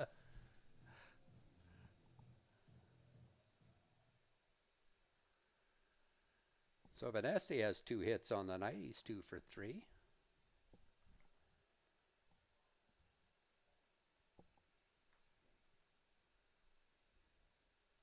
Venesti, not sure if that one hit him. It bounced low. He was going to let it hit him, but it didn't. So the runners were able to advance.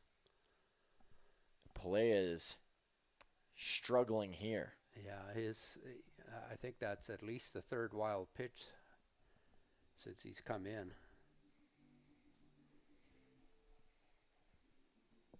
So we'll look back at Venesti now. 2 runners in scoring position again. Mavs with a chance to get this thing up to 8.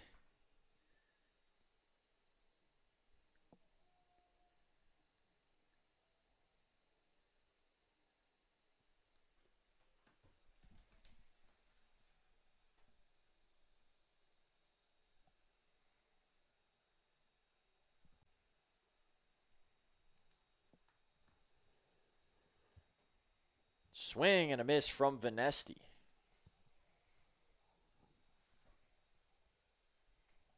Pelea looking to get one more. This has been a long bottom of the 5th inning for a game that was flying along. But if it's going to be long, let it be long while the Mavericks are hitting. Well, not everybody listening is a Mavericks fan. No? This could be a long game and a miserable game. But there's always still hope. The cool thing about sports. Yeah. So is Pelea going to come with that curveball that fooled Venesti on strike 2, or is he going to try to beat him with a fastball? Venesti hits this one over to first, and the glove of Ormonde says, why not? Snagging that one down, and finally the bottom of the 5th is over. And for Brooks, it ended a lot different than it started as they surrender 5 runs and now trail by 5. It's going to be a long way back up to the top here for Brooks, but they do have the 6th, the 7th, the 8th, and the 9th to get some more runs on the board, but can't expect the Mavericks to go away. They've looked sharp. Venesti scorched that. If that got past Ormonde at first base, I would have scored 2 runs easily. He's had the rocket launcher out all night long. He's been blasting them. And speaking of Tyler Venesti, and we'll also speak about a couple of his teammates here, they've all been leading the way for the Mavs this year. Alongside Venesti, who's got 4 homers, 15 RBIs, and 15 runs, many of which he is near the top of the league lead in. He's also 24 All-Stars we've named. Carter Roth, we talked about him a lot this year. Noticing that period is in the wrong spot, but he's got a .471 batting average, 33 hits, 16 runs scored, and as we said, he's on track at this moment in time to win the WCBL batting title. And Jeremy Freeman, in a different aspect of the game, stolen bases 12 on the year, leads the league. He's tied with Yusei Uzawa for not only the team lead, but the WCBL lead. And his average also has a period in the wrong spot, but he's got a .391 batting average on the year with 27 hits. So a lot more hits than Venesti and Roth, who have played less games, but still have had great performances when it comes to hitting. And, I mean, after tonight for Tyler Venesti, he might tie his teammate up. He's been hitting the ball all over the field. And it has been another classic TV outing here.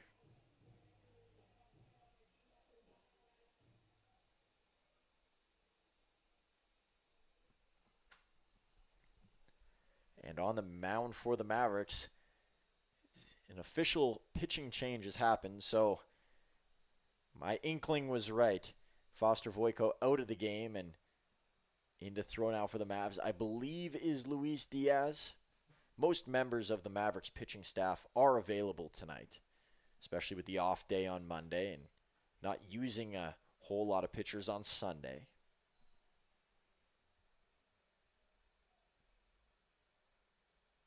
And Diaz, despite the ERA being higher than he would like, he's been really good this year.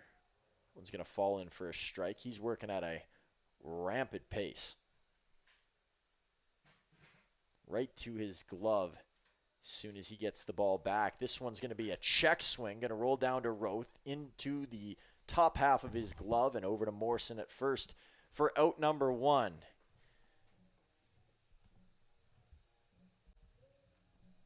Diaz will get ready to face another Bombers batter. It'll be Seth Recker. Tyler Dorn on deck, so he starts with the bottom half of this Bombers order.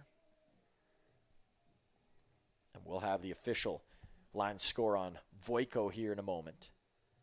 But you can only assume that ERA is going to plummet compared to what it was before. It was in the 8s. This one over to Uzawa. Low throw to first, and it's a bouncer into the glove of Morrison. We saw that earlier tonight, and that's 2 throws that haven't been on target for Yusei Uzawa. Yeah, it's going to make it a lot easier if he can throw it in the air. Tyler Dorn will come to the plate, and while he does so, let's look at a couple of the other WCBL scores tonight. The Swift Current 57s. They lead 2-1 in the top of the 7th against the Moose Jaw Miller Express. It looked like it was going to be tough for the 57s to get their first win at one point, but they've scrapped together a couple over this last stretch. And for the Berries, who had a big lead, 5-0 to start the game, it is 6-all in Saskatoon in the top of the 7th inning. Wow. Sylvan with a monster comeback. And Fort Mac, they haven't allowed the Dogs to have that sort of comeback tonight, as this one is poached over in, and a long running play wasn't going to be made over there in left field by Dvorak. He doesn't get to the ball right away, and it'll be a double for Dorn. It was the same location with a little bit more height that Diaz gave his last home run up in this same park. But back to what I was saying about the Giants and Dogs. It's 6-2 for the Giants, top of the fifth, so lots of games still to go. We know the Dogs like to come back, especially late in games. And there's currently a rain delay over in Weyburn. It's 6-0 for Energy City. I'm not sure how many innings they've gotten through. There's a strike from Diaz. I believe the rule is when if they get through 4 complete innings and a team is leading, they can call the game. 5 is what I'm hearing. Thanks for the correction on that. Well, 4.5 if the home team is winning, but 5 complete innings if the visiting team is winning. So we don't have an official number to how many innings have been played there. And Diaz with a strikeout as he knocks down Bedford. Oh, a little bit of trash talking going on between Bedford and King. And King's not even looking towards him as Bedford was furious after that. Well, and he was right in the umpire's face. He's still looking towards the Mavericks dugout. Well, King said something to him as he walked away. He turned around and yipped something to Bedford. Now, I don't know whether Bedford said something to the umpire or to King, but King obviously said something back to him. Yeah, Bedford is hot. And he's still talking to his teammates about what was said.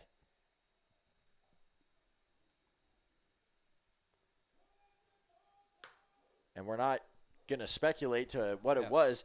Now, we'll note that when Bedford was yelling back, nobody in the dugout was paying attention. It must have just been a quick something said from King on the way back.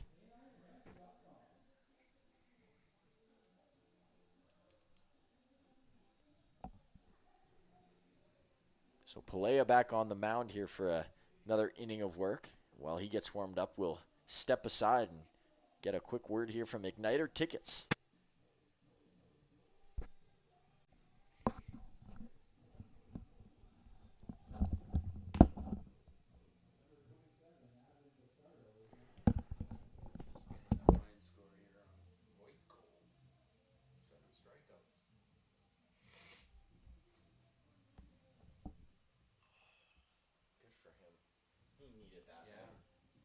That's supposed to be our guy. Well, if we can get him pitching like that, and we can get Xander doing what he's still doing, it's a good look.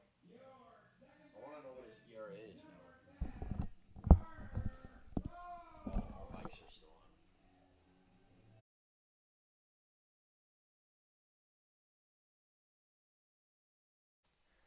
Apologies for our mics still being on.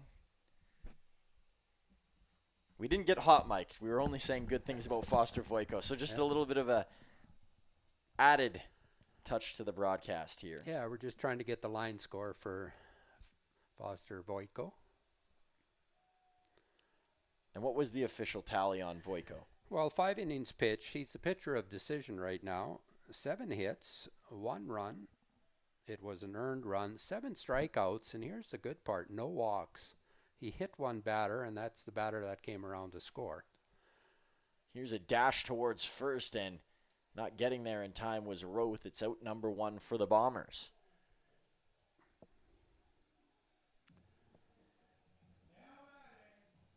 Evan Morrison will come to the plate.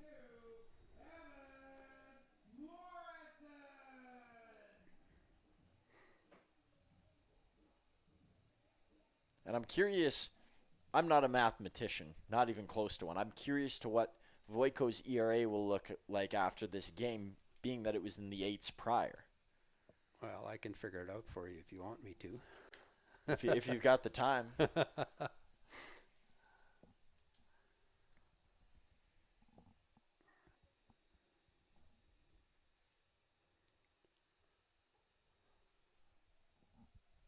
Morrison won't go after that one, so it's a second ball here from Pelea. We believe that this is still Pelea on the mound. Ooh, one got away from him. You could see the reaction after. And I could be wrong, but somebody came into the Mavericks office earlier today looking for a microwave. And I think it was Pelea, and I asked him. I saw that the bus that they rode in on, and it looked like a white school bus. And I asked him, I said, when you guys make the trip to Fort McMurray or a further place, is that the bus that you use? I said, because that would be an uncomfortable trip. And he says, we haven't made any of those far trips yet, but I sure hope we get a bigger bus than that, because I don't know if we're going to be able to do it. Morrison will swing and miss there. It's up to a full count.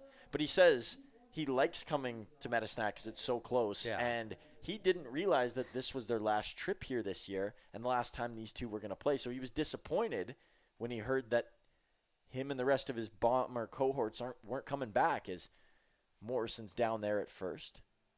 And it is unfortunate that there aren't more games in this Trans-Canada tilt and that we just get the 2 per year.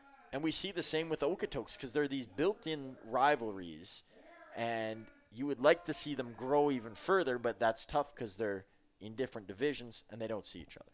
Yeah, our closest team, proximity-wise, is Brooks, and we only play them twice, and this is it after tonight.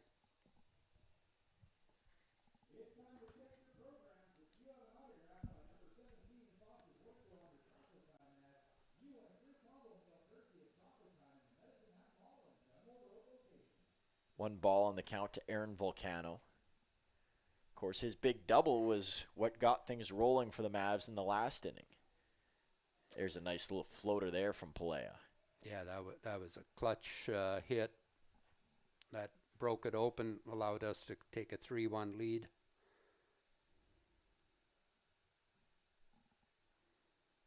Right through the end of the glove of Hurtado.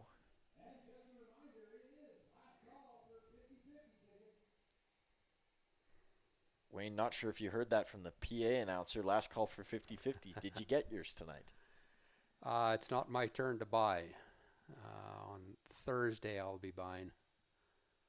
Swing and a miss there from Volcano. Why don't you explain who your other counterpart is that buys and what he does here at Athletic Park for us? Garth. You bet. Yeah, Garth's been here forever. He was here when the Blue Jays were here.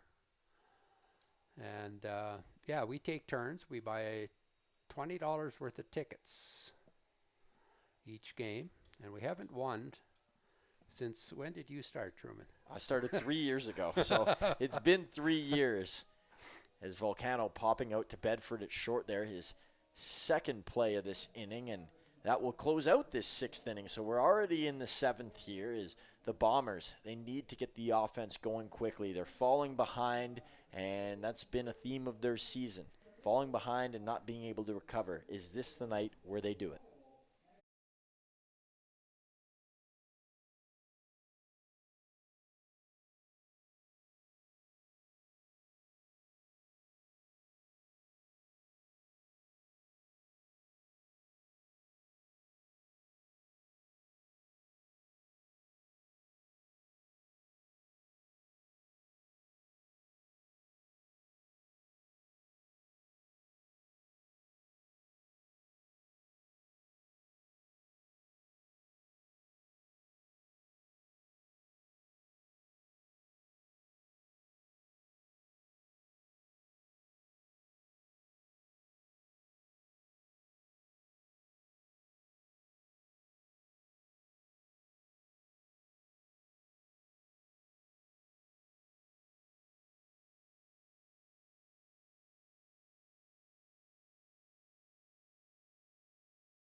plate now is Ben Fischel at the top of the order, and he's having a conversation with the home plate umpire. Luis Diaz back on the mound. He's ahead in the count 0-2.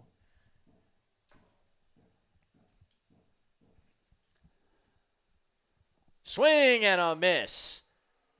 Great pitch from Diaz. He worked just off that right-hand side of the plate. Got the chase from Fischel, and that's his signature play, is working in that spot. He loves it. Yeah, that was a great pitch. Low and away.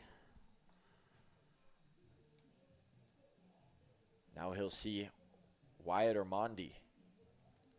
Peyton Matthews, who's on deck. We haven't got him out yet tonight. He's 3 for 3. Swing and a miss from Ormonde. He also hasn't faced Luis Diaz yet.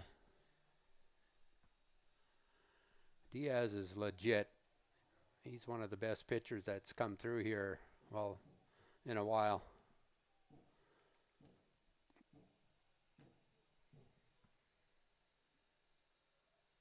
Swing and a miss. Diaz is in one right now.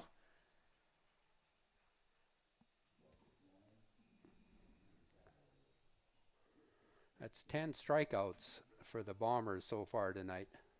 And 3 for Diaz in just 2 innings of work.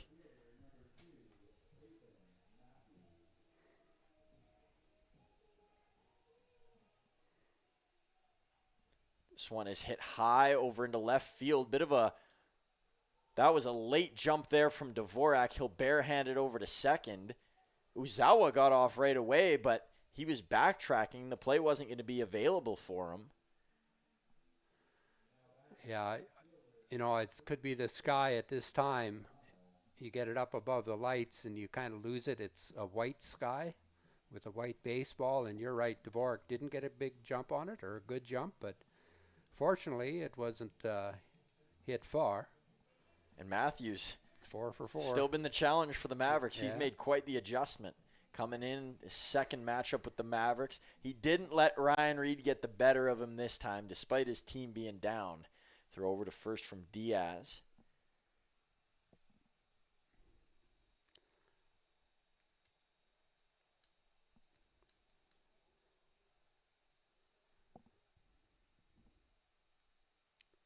Alta Moreno at the plate. Diaz hits that one for a strike. Maddox Shaver on deck. I think this inning, I don't know whether Diaz has thrown a ball yet. It's all been strikes. There's one. Correction, it was going to be Shaver on deck. It looks like it's Lucas Rick out there now. So a little bit of a change. They bring in the Western Michigan product. Speaking of Western Michigan, they had quite the milestone this year. Their school won the NCAA championship for men's hockey. Victorious in the Frozen Four tournament. Really, Western Michigan. Western Michigan. They play in a tough conference with North Dakota and some of those other big schools. Minnesota, Duluth. Yeah. Count is 2-2.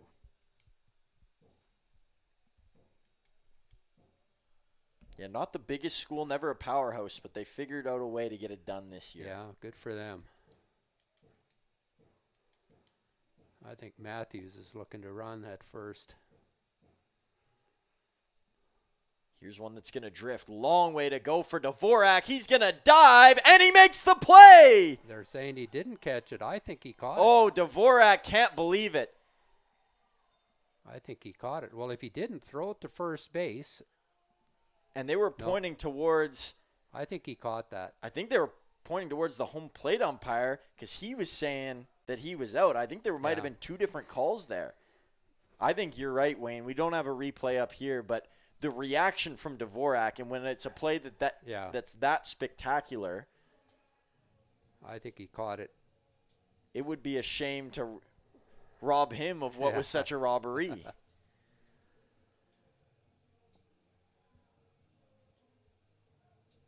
Like, it's not that he searched around for the ball to pick it up in his bare hand. The ball was in his glove. Well, and the way that he even slid into it. Yeah, it was a backhanded slide, which is tough. And they're going to say safe. And JT is not happy about this one. He will go out to the mound immediately. And I can't say that I blame him on that one. It was a close play. Dvorak came up celebrating. And I think regardless of what jersey Dvorak was wearing, what team he was playing for, I think most people can agree that that was a clean play. Yeah, and it's a tough call for an umpire because the player, it's not on his glove side where he's holding it up right away. He slid backhand and then rolled over and held it up. So I still think he made the catch, but, the umpire might have saw it differently.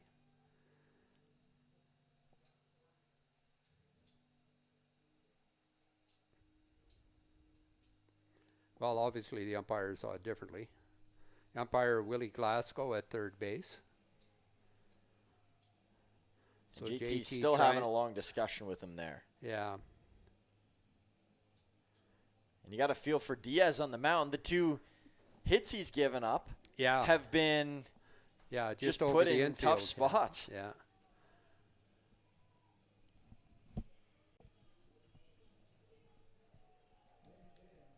Fans not happy with that one either, and I think they're just realizing now what has taken place.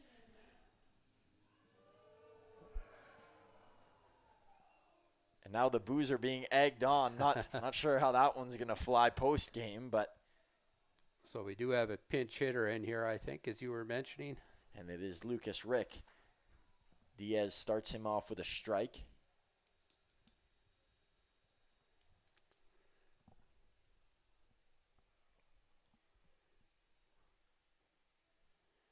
When Rick doesn't chase.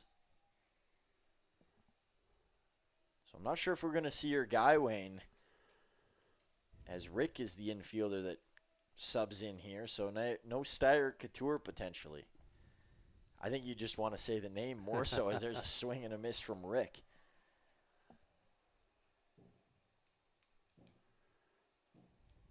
Another name we haven't seen tonight that we saw last game between these two at the top of the lineup was C.J. Snowden. I think he was batting in the 2 spot. He hasn't played either. This one batted down towards third. It is grabbed by TV, and that is out number 3. So regardless of what happened in the Dvorak play, it sorts itself out here, and Diaz gets his crew out of the inning with 2 strikeouts in this inning, 3 in total. He's been rolling. He's looking excellent out there tonight for the Mavericks. And as we enter the middle of the 7th inning stretch, should you call it that, Wayne, I think it is time to discuss what's going on around in the community of Medicine Hat. It's our Tuesday night, Wednesday night, depending on when we have a game on those 2 days segment. And Wayne, you jotted down a couple of events that are happening. Well, it's a great weekend if you're looking to come to Medicine Hat this weekend. Jazz Fest starts tomorrow. Jazz Fest has been going for, I believe, about 30 plus years at least, and it runs from tomorrow, Wednesday, until Sunday. So great entertainers coming in, musicians for that.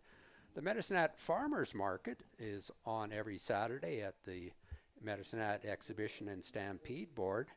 We also have the Mayhem Demo Derby and Super Trucks event, and that's held out at the racetrack, Medicine Hat Racetrack, and there's various live music out there, including Bon Jovi and Journey tribute bands. Also Eat, Explore, Create. It's a downtown series that happens regularly throughout the summer. Eat, Explore, Create. The Battle of the Badges between the firemen and the Medicine Hat Police Department will take place at Athletic Park. Summer Splash event at Echodale. And you can always visit the Cypress Hills. Elkwater Provincial Park is only a 40-minute drive from here, and it's beautiful out there. So if you're looking to come to Medicine Hat, check it out. Lots to see and do. Wayne, you've sure got the scoop. I do want to add in one more. It's not this week, but I was told to announce it via the Monarch Theater. We were down there doing some things for the Mavs a couple of weeks back. They are showing The Sandlot on June 28th. The movie starts at 6:30. Free admission if you'd like to go down there. And that is The Sandlot. It works out well because we were doing a baseball theme. We were handing out tickets during the Tigers game there the one day, and it worked out that we were able to do this promo back their way and advertise for their showing of a baseball movie, of course. So make sure you go check that out when you're in town. And with the rain this weekend, I'm sure the Monarch folks are hoping that that rain comes back when the 28th comes around. For sure. And we're getting closer to Canada Day.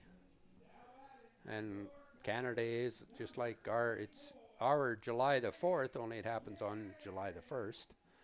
And then when you get into the third week of July, Medicine Hat Exhibition and Stampede, one of the oldest professional rodeos in North America.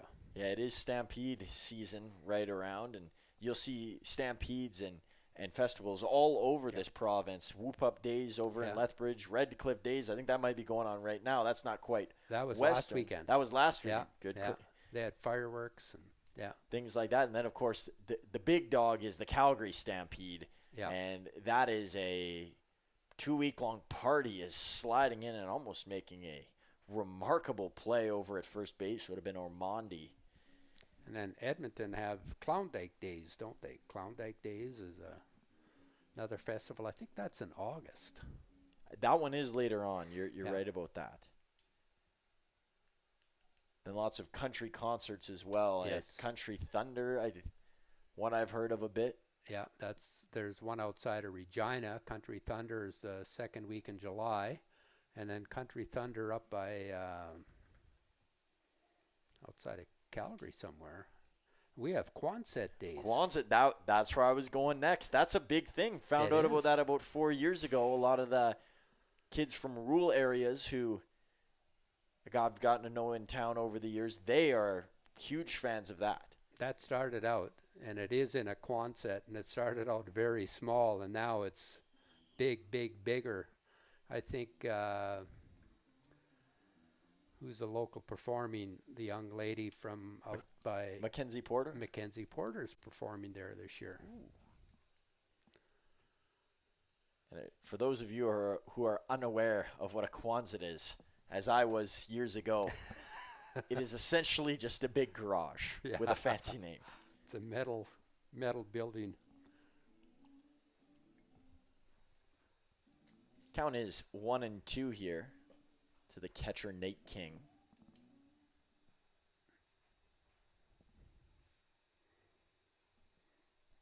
This one into the air. This is going to be a tough play here, and it's going to drop in between 3 bombers. So King reaches. And that was the kind of play that the Mavs experienced on defense just an inning prior. And we do have a new pitcher on the mound, don't we? For Brooks. We do. And I believe it is Lucas Mahoney. He was the one warming up down there. Yeah, he's got a 4 on his back anyway. All the way out from Revelstoke, BC. British Columbia getting a lot of attention on the broadcast tonight. Austin L. from British Columbia talked about Graham Stack from British Columbia. And now we have another member of the BC-born clan. Long way to go down in left field. I'm sure if that one was caught, Dvorak would have been losing his mind after the play that he felt he just made.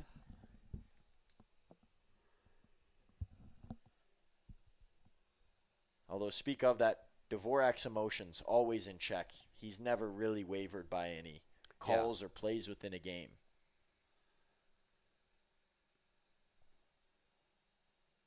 Swing and a miss. A lengthy swing there from Dvorak. Yeah, he didn't hold back on that swing.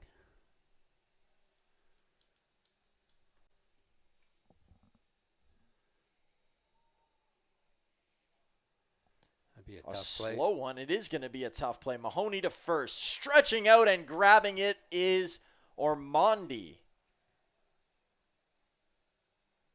And a really great play by Mahoney to get there quickly and not stumble. Maybe a better play by Ormonde at first to stretch out. Yeah, good play by Ormonde just to keep his toe on the base.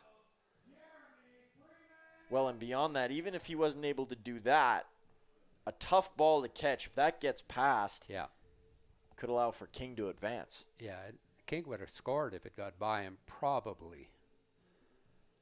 And JT is out again. They're going to question the call at first base because it was bang, bang. And did he pull his foot off the base? JT's getting in his steps tonight, that's for sure. Hope he's got his phone on him. He can add that total up at the end of the night. That's Cody Nelson, the crew chief at first base. Nelson was right there. He had a very good look at it. I think JT is maybe giving him a little bit of piece of his mind. I don't think any call has gone the Mavericks' way tonight, and there's been 3 of them, and he's getting a little frustrated with it. Yeah, it reminds me of a game about a year ago when Moose Jaw was here, and it felt like no call, and then no play was going their way with all those little bloop hits that were landing everywhere. And then I think a day later, it was the complete opposite. Yeah. Every call went the Mavs' way, and every hit went their way as well. So it'll even itself out at some point, you would assume, over the course of a season. But in the moment, certainly frustrating. No player or manager ever thinks that it evens itself out. No, of course not.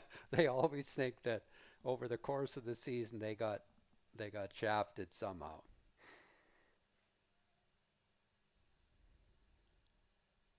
Ooh, a high one right at the hands of Freeman.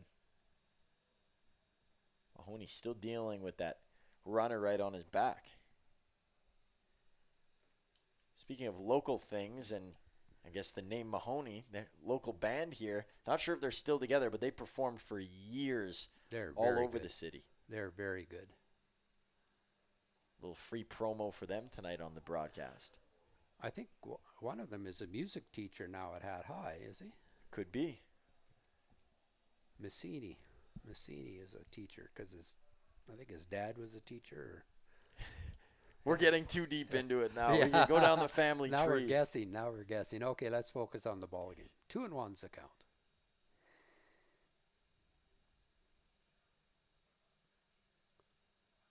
Swing and a miss from Freeman. Freeman's 1 for 3 tonight. He struck out twice, also walked, scored the first run of the game. And he's thinking about the home run still. He doesn't have one yet this year, and he knows he's capable.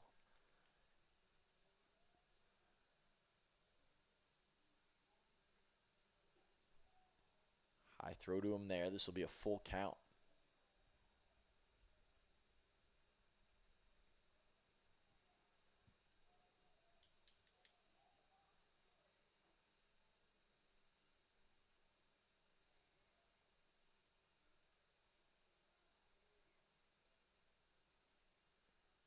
Long wait here from Mahoney. He floats one in that's a ball, and so it's a walk to Freeman.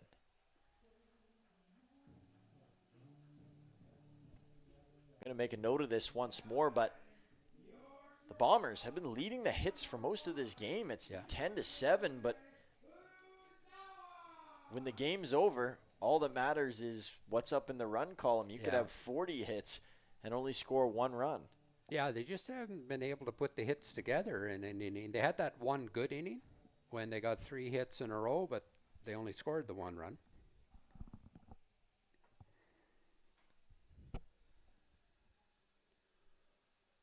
Yeah, it looked like they were starting to figure out Foster Voiko off the start, and then he harnessed things back in. Uzawa will place that foul.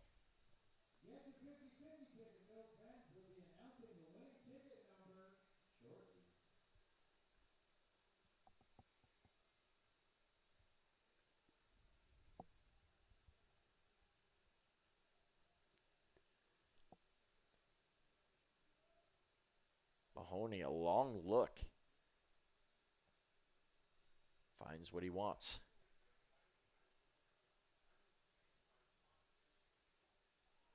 And Uzawa hit with a strike there.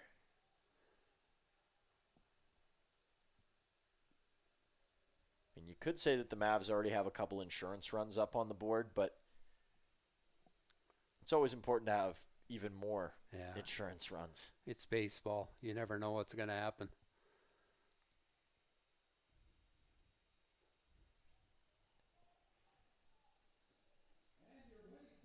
And the Bombers, although they're 6 outs away from losing once again, it's still 6 outs. And as we've seen in this game, it's tough to get 3 outs in a row, let alone 6.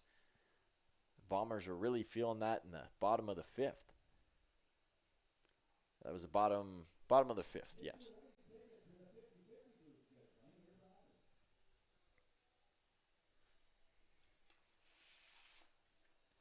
Be sure to stay tuned after the final out in this bottom of the 7th for our communities and universities. As we highlight one community or university per broadcast. And I'll spoil this much. It is a community today. We did Doane University last time, decided to switch it up. And we still have not received any emails about a community or university to use. So it's all just coming off looking at a roster sheet at this moment. If you want to chime in, please feel free to.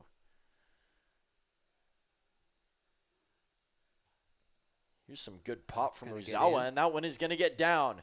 Runners are going to come around. King, he's not going to be in there.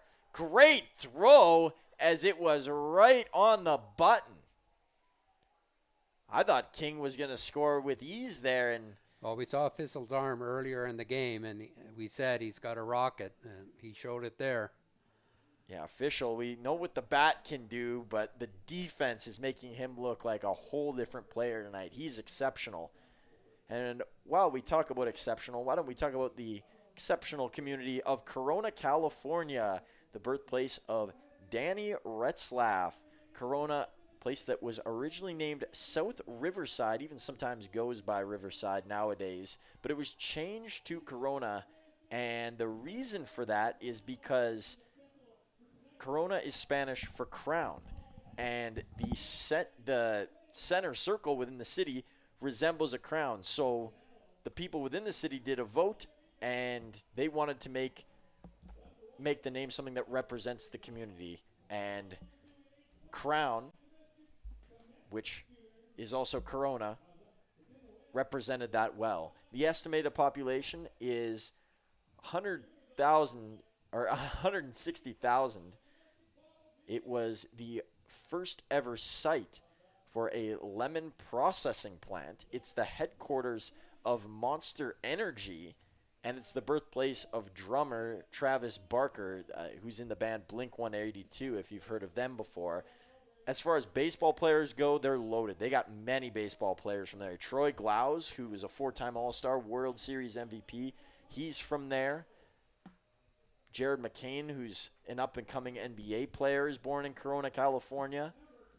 There's lots of big names to come from this spot, and you see that within some of these California cities.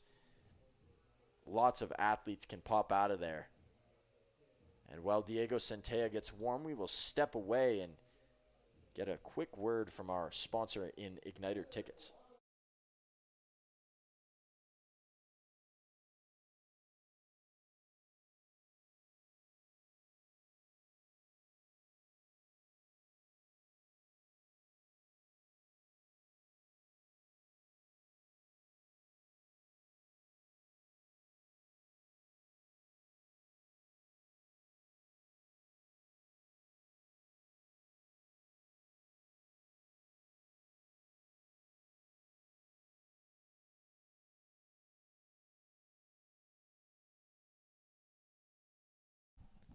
And before we can even return to the broadcast, we got a base hit over into left field, and it's a good way to start off the inning for the Bombers.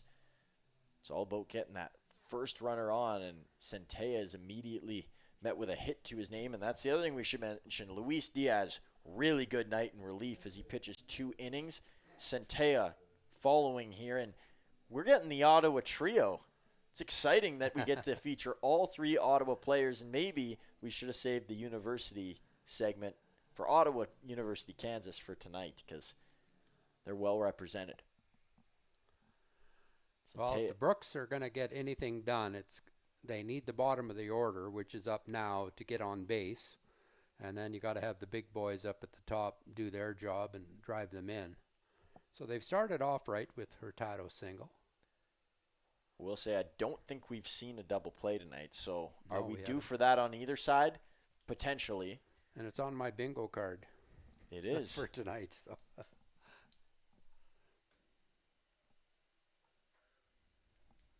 Comes the throw for Centella. That one a little high. And speak of Diego Centella, he has been one of the best relievers in the WCBL all year long. If we're looking at relievers that could become all-stars, he is near the top of the list. There isn't a reliever of the year award. If there was one, he would be potentially even leading the race. This one ripped down to third base. Venesti picks it up, goes to 2, and they're going to get the lead runner. A bit of a risky play there, but I don't think that lead runner got a good hop off first. Well, that ball was scorched, and Venesti's feeling it. He took it off the inner thigh, and he's hobbling at third base. He didn't field it cleanly with his glove at all, but it dropped down right in front of him, and he knew that the ball was hit hard enough where he still had a chance at second. And that's a guy you don't even want to have a scratch on him. He's as good as it gets on both sides of the ball, as we've talked about extensively. And still shaking it off a little bit down there. But staying in the game, that's the important part.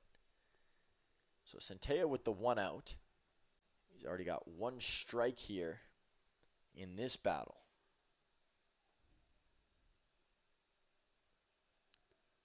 Batter immediately turned out of the way. That was no pitch. The batter asked for time, and he got time, and the umpire didn't signal to the pitcher that there was time. It looks like we have a new hitter out there, as there's a swing and a miss, and Centella will take the no-time call. He is now ahead in the count 0-2, and it looks like it's Abdon Bastardo in there. There's Bastardo 2. uncommitted, over to second, and there's the double play that we talked about. Check that off your bingo card, Wayne. Great inning for Centella that started off with him giving up a hit, but it's what good relievers do. They force hitters into not getting the hit off that they're looking for. Diego, equal to the task once again.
Tyler Venesti leads off the inning for the Mavs. Carter Roth on deck. Evan Morrison in the hole.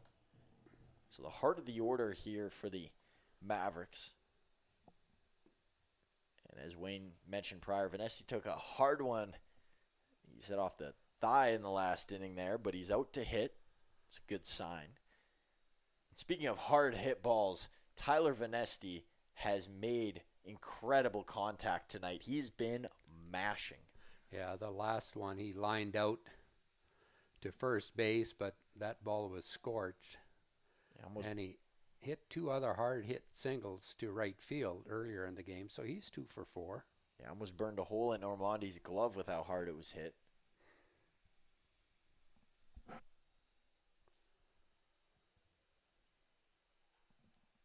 Vanesti, this one's got some good jump to it. It caroms all the way back near the wall, and the play is made in left field. That was not easy from Altamirano. Yeah, he got a great jump on it, and if he didn't get a great jump on it, it was going to be over his head. Vanesti showed good oppo power.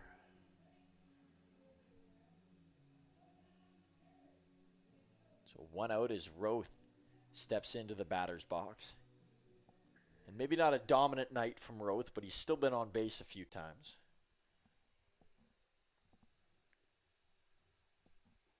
Roth takes that for a strike. Yeah, he's 1 for 3. Oh, so not even a few tonight. Well, he's I guess if he walked, yeah. Yeah, he walked as well. The unfortunate thing is when you're hitting 450 and you go 2 for 5, your average drops. This one popped behind. Ooh, that one's going to take a massive hop off of the bleachers.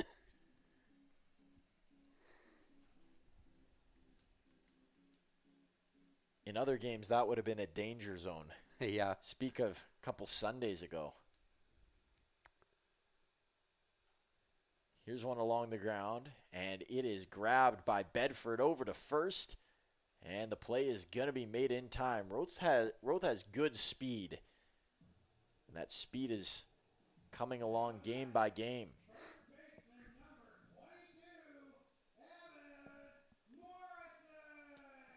2 outs here. Mahoney's looked solid since he's entered this game. Hasn't given up any runs to the Mavericks, and getting ground outs like that.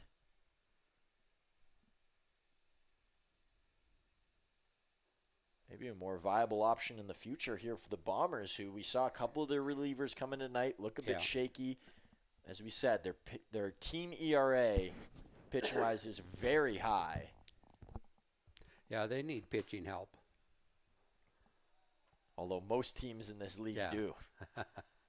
Yeah, there isn't going to be a manager that's going to pass up a good pitcher.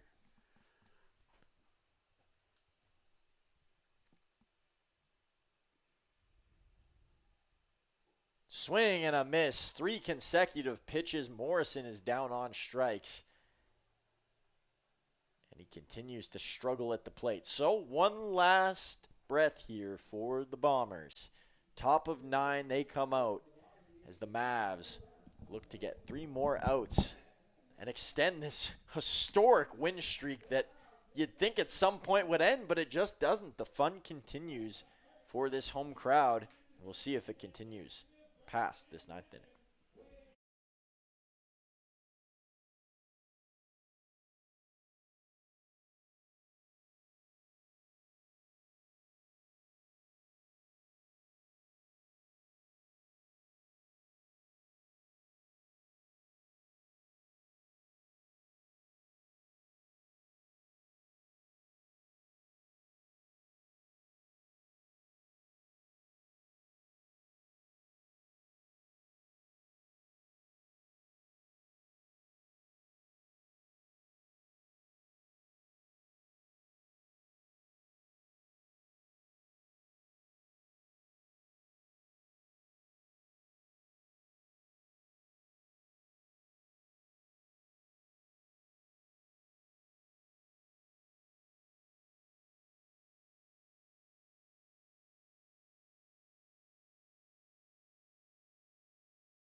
And we're back with a potential nightcap here in the top of the ninth inning with the Mavericks up by 5 runs, 6-1. But anything can happen. A.J. Dahl on the mound. A.J. Dahl, the Mavericks' usual closer throughout the season. So Diego Centella, not a lot of play in this one, but he got his job done once again, and that ERA will continue to drop for him. 1-1 count here is Dahl starting off his day. He faces off against J.R. Bedford.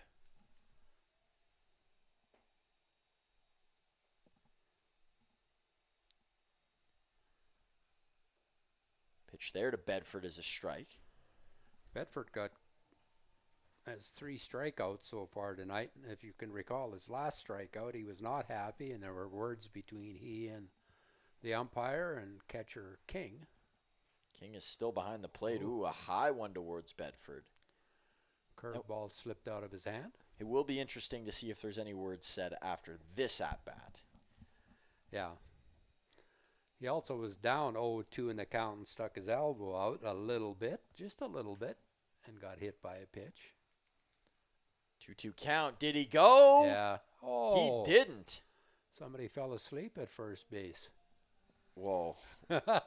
Too far, Wayne. Too far. Well, it was even a delayed no call. The umpires do a fine job in this They league. do. And They it's tough do. to find them nowadays, too. Yeah. There it is. That's ball 4. Well, it looks like someone else fell asleep, Wayne. Calling that one a strike. Oh, it's ball 4. So Bedford off to first, and a leadoff walk here to a speedy guy in Bedford. This is not what you want to see if you're A.J. Dahl. There is somebody else getting loose down there for the Mavericks. Probably is it just in case. Yeah. I'm sure they trust Dahl in this situation Yeah. to go all the way, but for the Bombers, it's a never good spot. know. Top Yeah. of your order, 1 on, and he's got speed. King Well, will run out to the mound and chat with Dahl here. the thing is right now it's not a steal situation. You're down 6-1. You need base runners, so the worst thing you can do is take a chance and get thrown out. And they already did try that tonight, and they got thrown out by King. So I think they'll play station to station. Now, Bedford can use his speed going first to third or first to home, second to home. Just not a good steal situation.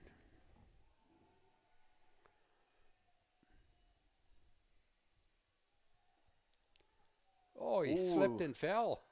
And Morrison went back Get to rid of tag it. at first, Oh, and they almost threw that one away. What a mess this is. Oh. Bedford gets back to first. Oh, my goodness. A circus show out there. It's like nobody wanted the result that they desired.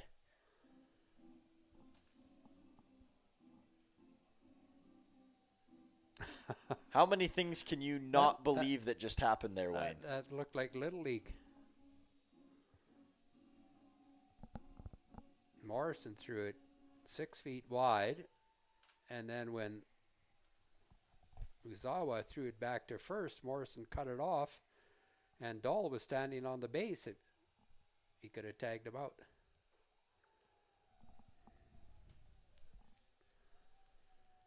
I think that count is 2-0.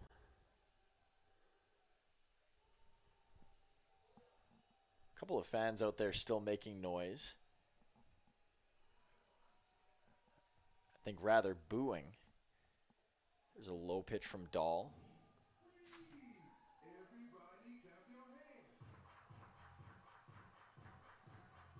Dahl Count behind is 2-1. here. 2-1 is the count. First pitch was a strike when they tried the pick play. Somebody's howling out there. Didn't know it was time for the Wolves to come out. Not sure it was dark enough yet. Dahl missing again. Bedford wasn't stealing on that when they picked him off at first. He faked like he was going to steal, and then he stopped and slipped. So we have a count of 3-1.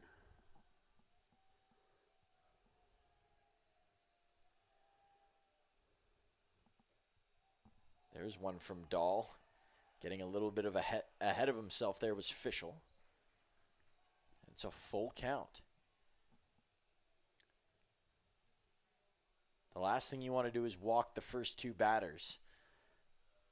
Yeah, Fischel exactly. is a good hitter, though. You can't give him anything that's too pretty if you're Dahl. And for Fischel, he's looking for something that he can plant far. He's going to take time here.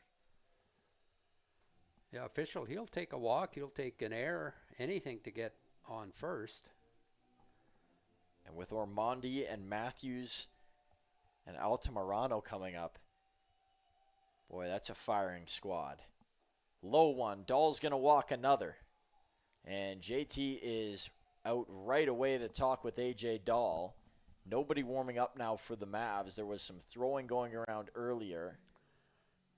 Dahl just has to forget about the runners. They, even if they come around to score, it really doesn't matter. You just have to focus on the hitter. He's the guy that can hurt you.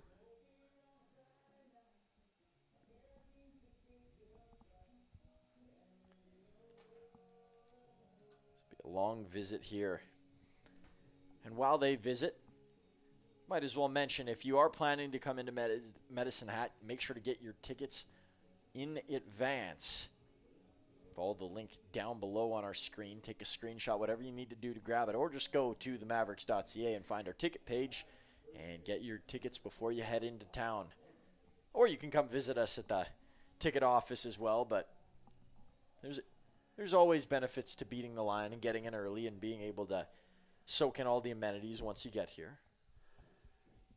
So they need an out here or two because they got Matthews coming up, who's 4 for 4. First pitch from Dahl is a strike. He needed that. Get him back in his comfort zone. Some jogging going on down there for the Mavs.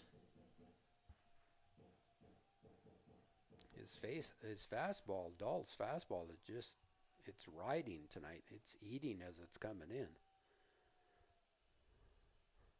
Swing and a miss there.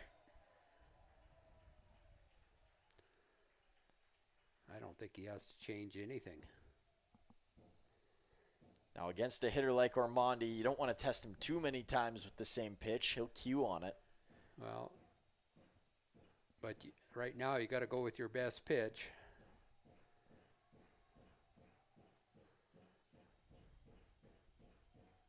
Here's the throw from Dahl. Oh no, he faked us out up here and maybe even faked Ormonde out. He will step back on the mound now. He looked off in Bedford's direction.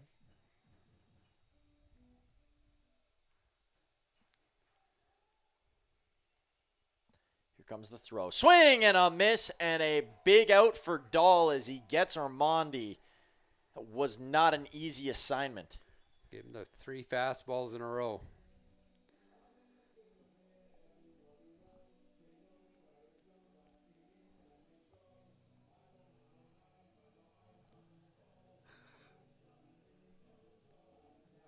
I gotta say, this is a bit off topic. I never expected to hear KSI, who's a YouTuber, having his music being played in Athletic Park, but it has happened. Wouldn't be my selection, but interesting here. This one is perfect as Matthews continues what has been a remarkable night. They got the runner's going to go all the way for third. They didn't throw it over there, and now runners are on the corners. An interesting decision over in right field by Aaron Volcano. Volcano just had to get the ball in to UC at shortstop. They would have had the runner. So now it is a 6-2 ball game with just the one out. Ball too long. 6-2 with just the one out. Mavs have a chance at the double play here. Christian Altamirano has a chance to make this a one-run game here. Tying run is on deck in Lucas Rick. Could you imagine Rick being taken off the bench into this game and then driving one deep? We've seen comebacks from Moose Jaw specifically this year. Second game of the year is the one that comes to mind. And of course, the one against Weyburn as well, where it was late game heroics anchored by a homer. We'll see if Rick has that power if they get to him. The Bombers are not out of this yet.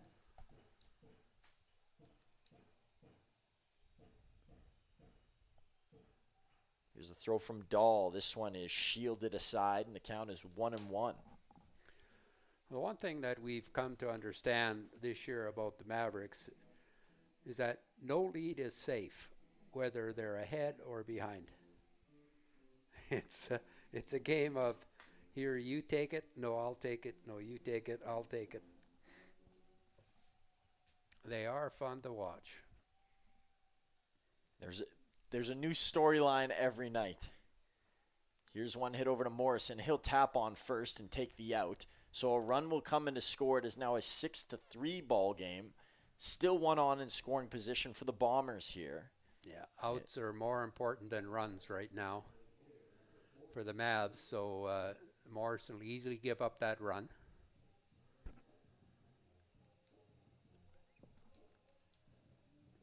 So Lucas Rick, 2 outs, Dahl looking for 1 more.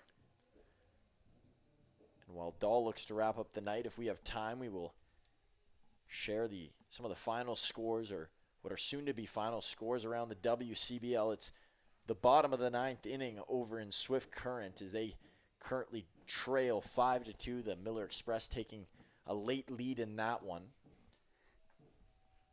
Here's the throw from Dahl. That's going to bounce low.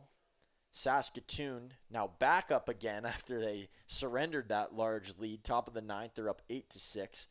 Energy City's up 7-2 against Weyburn, and the Fort Mac Giants in the top of the 7th, 7-2 against the Okotoks Dogs. Boy, that would be a divisional upset. A bounce off of King's knee pad here. That one not close from Dahl, and so the runner will advance over to third. If the Bombers can get one more on here, AJ Hurtado would be coming to the plate unless they replace him.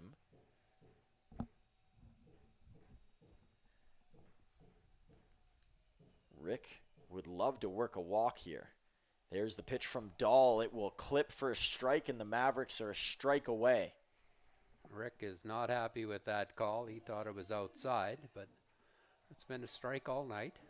It was awfully close. I'm right there with Rick that it wasn't far off. Here's Dahl looking to get another, and he does. Why not? The Mavs, 9 consecutive wins in their home barn, 9-0. They found a way to win in Athletic Park this season, and it just doesn't stop. Every time you think it's close, they rebound with another punch. And boy, after a tough weekend against Regina, they come out a little bit slow tonight, but then rebound later in the game with another big inning with that bottom of the 6th, putting up 5 runs. Yeah, same as last game. 2 innings. They scored in 2 innings, and that was enough. Final hit total here tonight, 12-8 in favor of the Bombers. They didn't play a bad game at all, competitive all the way through. It was some of the pitching in the middle of the game when the Mavs bats woke up that ended up costing them at the end. We will have more for you in our post-game show. First, a word from our network in Flow Sports, and then we'll get ready to talk about how the Mavs, they got it done once again.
Welcome into Mavs postgame here as the Mavs once again come out on top tonight. Final score 6-3 in a game that ended up a lot closer as it initially looked like it would be. And this one was anchored by the Ottawa 3 tonight. It started off with Foster Voiko into Luis Diaz and then over to Diego Centella. Finished off by A.J. Dahl, who's not a member of that Ottawa core. But the Ottawa core was excellent tonight. And speak about what Foster Voiko did specifically, Wayne. Well, he had a very good start tonight, and I was impressed with him. Our pitching staff did very well tonight. The only thing that they can reflect on is that Brooks's all 3 runs came on 2 strikeouts, two walks and 1 hit batter. So the free passes, all 3 of them came back to score on us. So, that's part of baseball. Pitchers are going to walk batters, and the good thing was we had that 1 good inning again. We got the crooked number up there, and we were able to hold Brooks off from scoring other than 2 innings. And on Brooks's end, pitching-wise, a pretty good night for Parker King to start, who looked solid to coming into the game, and you may not have expected that from him, as he's usually not their top-end pitcher, but he was very comfortable tonight, and he looked fine against the Mavs. Yeah, Parker King, I thought, pitched very well for them tonight, and he left by only giving up the 1 run, and it was an earned run, but very good game, very good outing for him as well. And we said that both teams were on a losing streak. We had lost a couple in a row. Brooks had lost 5 or so in a row, and somebody had to emerge tonight as a victor, and thank goodness it was the Mavericks. And 9 straight wins at home to start off the season, and guess who's coming to town next? Saskatoon. So we got a chance to pay them back for what they did to us when we went to Saskatoon. Yeah, Saskatoon royally outplayed Medicine Hat when they were over there. Now, the one game was closer. Yeah. That second game, the first game, they really dominated. And speaking of games that were entertaining late, this one more entertaining than we expected late. The Bombers press, some real good heart out there that was showing, and they did not give up. You could tell all their hitters were still confident. They didn't turtle. Yeah, and they out-hit us. They're a good hitting club, and they had the 1 inning, as we talked about. Their pitching got a little shaky that 1 inning, and we were able to play a little bit of small ball. JT with his sacrifice bunt to get the runners over in scoring position, and second and third, and then Volcano came up with a big double to put us ahead 3-1, and then we had a suicide squeeze bunt that inning to score the 5th run or the 4th run, I believe. But small ball, when you're in a tight situation, small ball, you put pressure on the other team, and I like the way JT handles his players. Yeah, and JT, boy, he's got this team confident, having fun. It's all the things that you want to see baseball players doing, and they're winning ball games alongside it. It's a fun atmosphere to be around here at the park. Any last notes, Wayne, before we close out this edition of Mavs Well, I Postgame? would just say, folks, watch the weather. The weather isn't supposed to be good Friday, Saturday, Sunday. I think we're on the road tomorrow in Swift Current, and then we have a game here on Thursday. We'll probably get Thursday, and Friday, Saturday, Sunday could be iffy.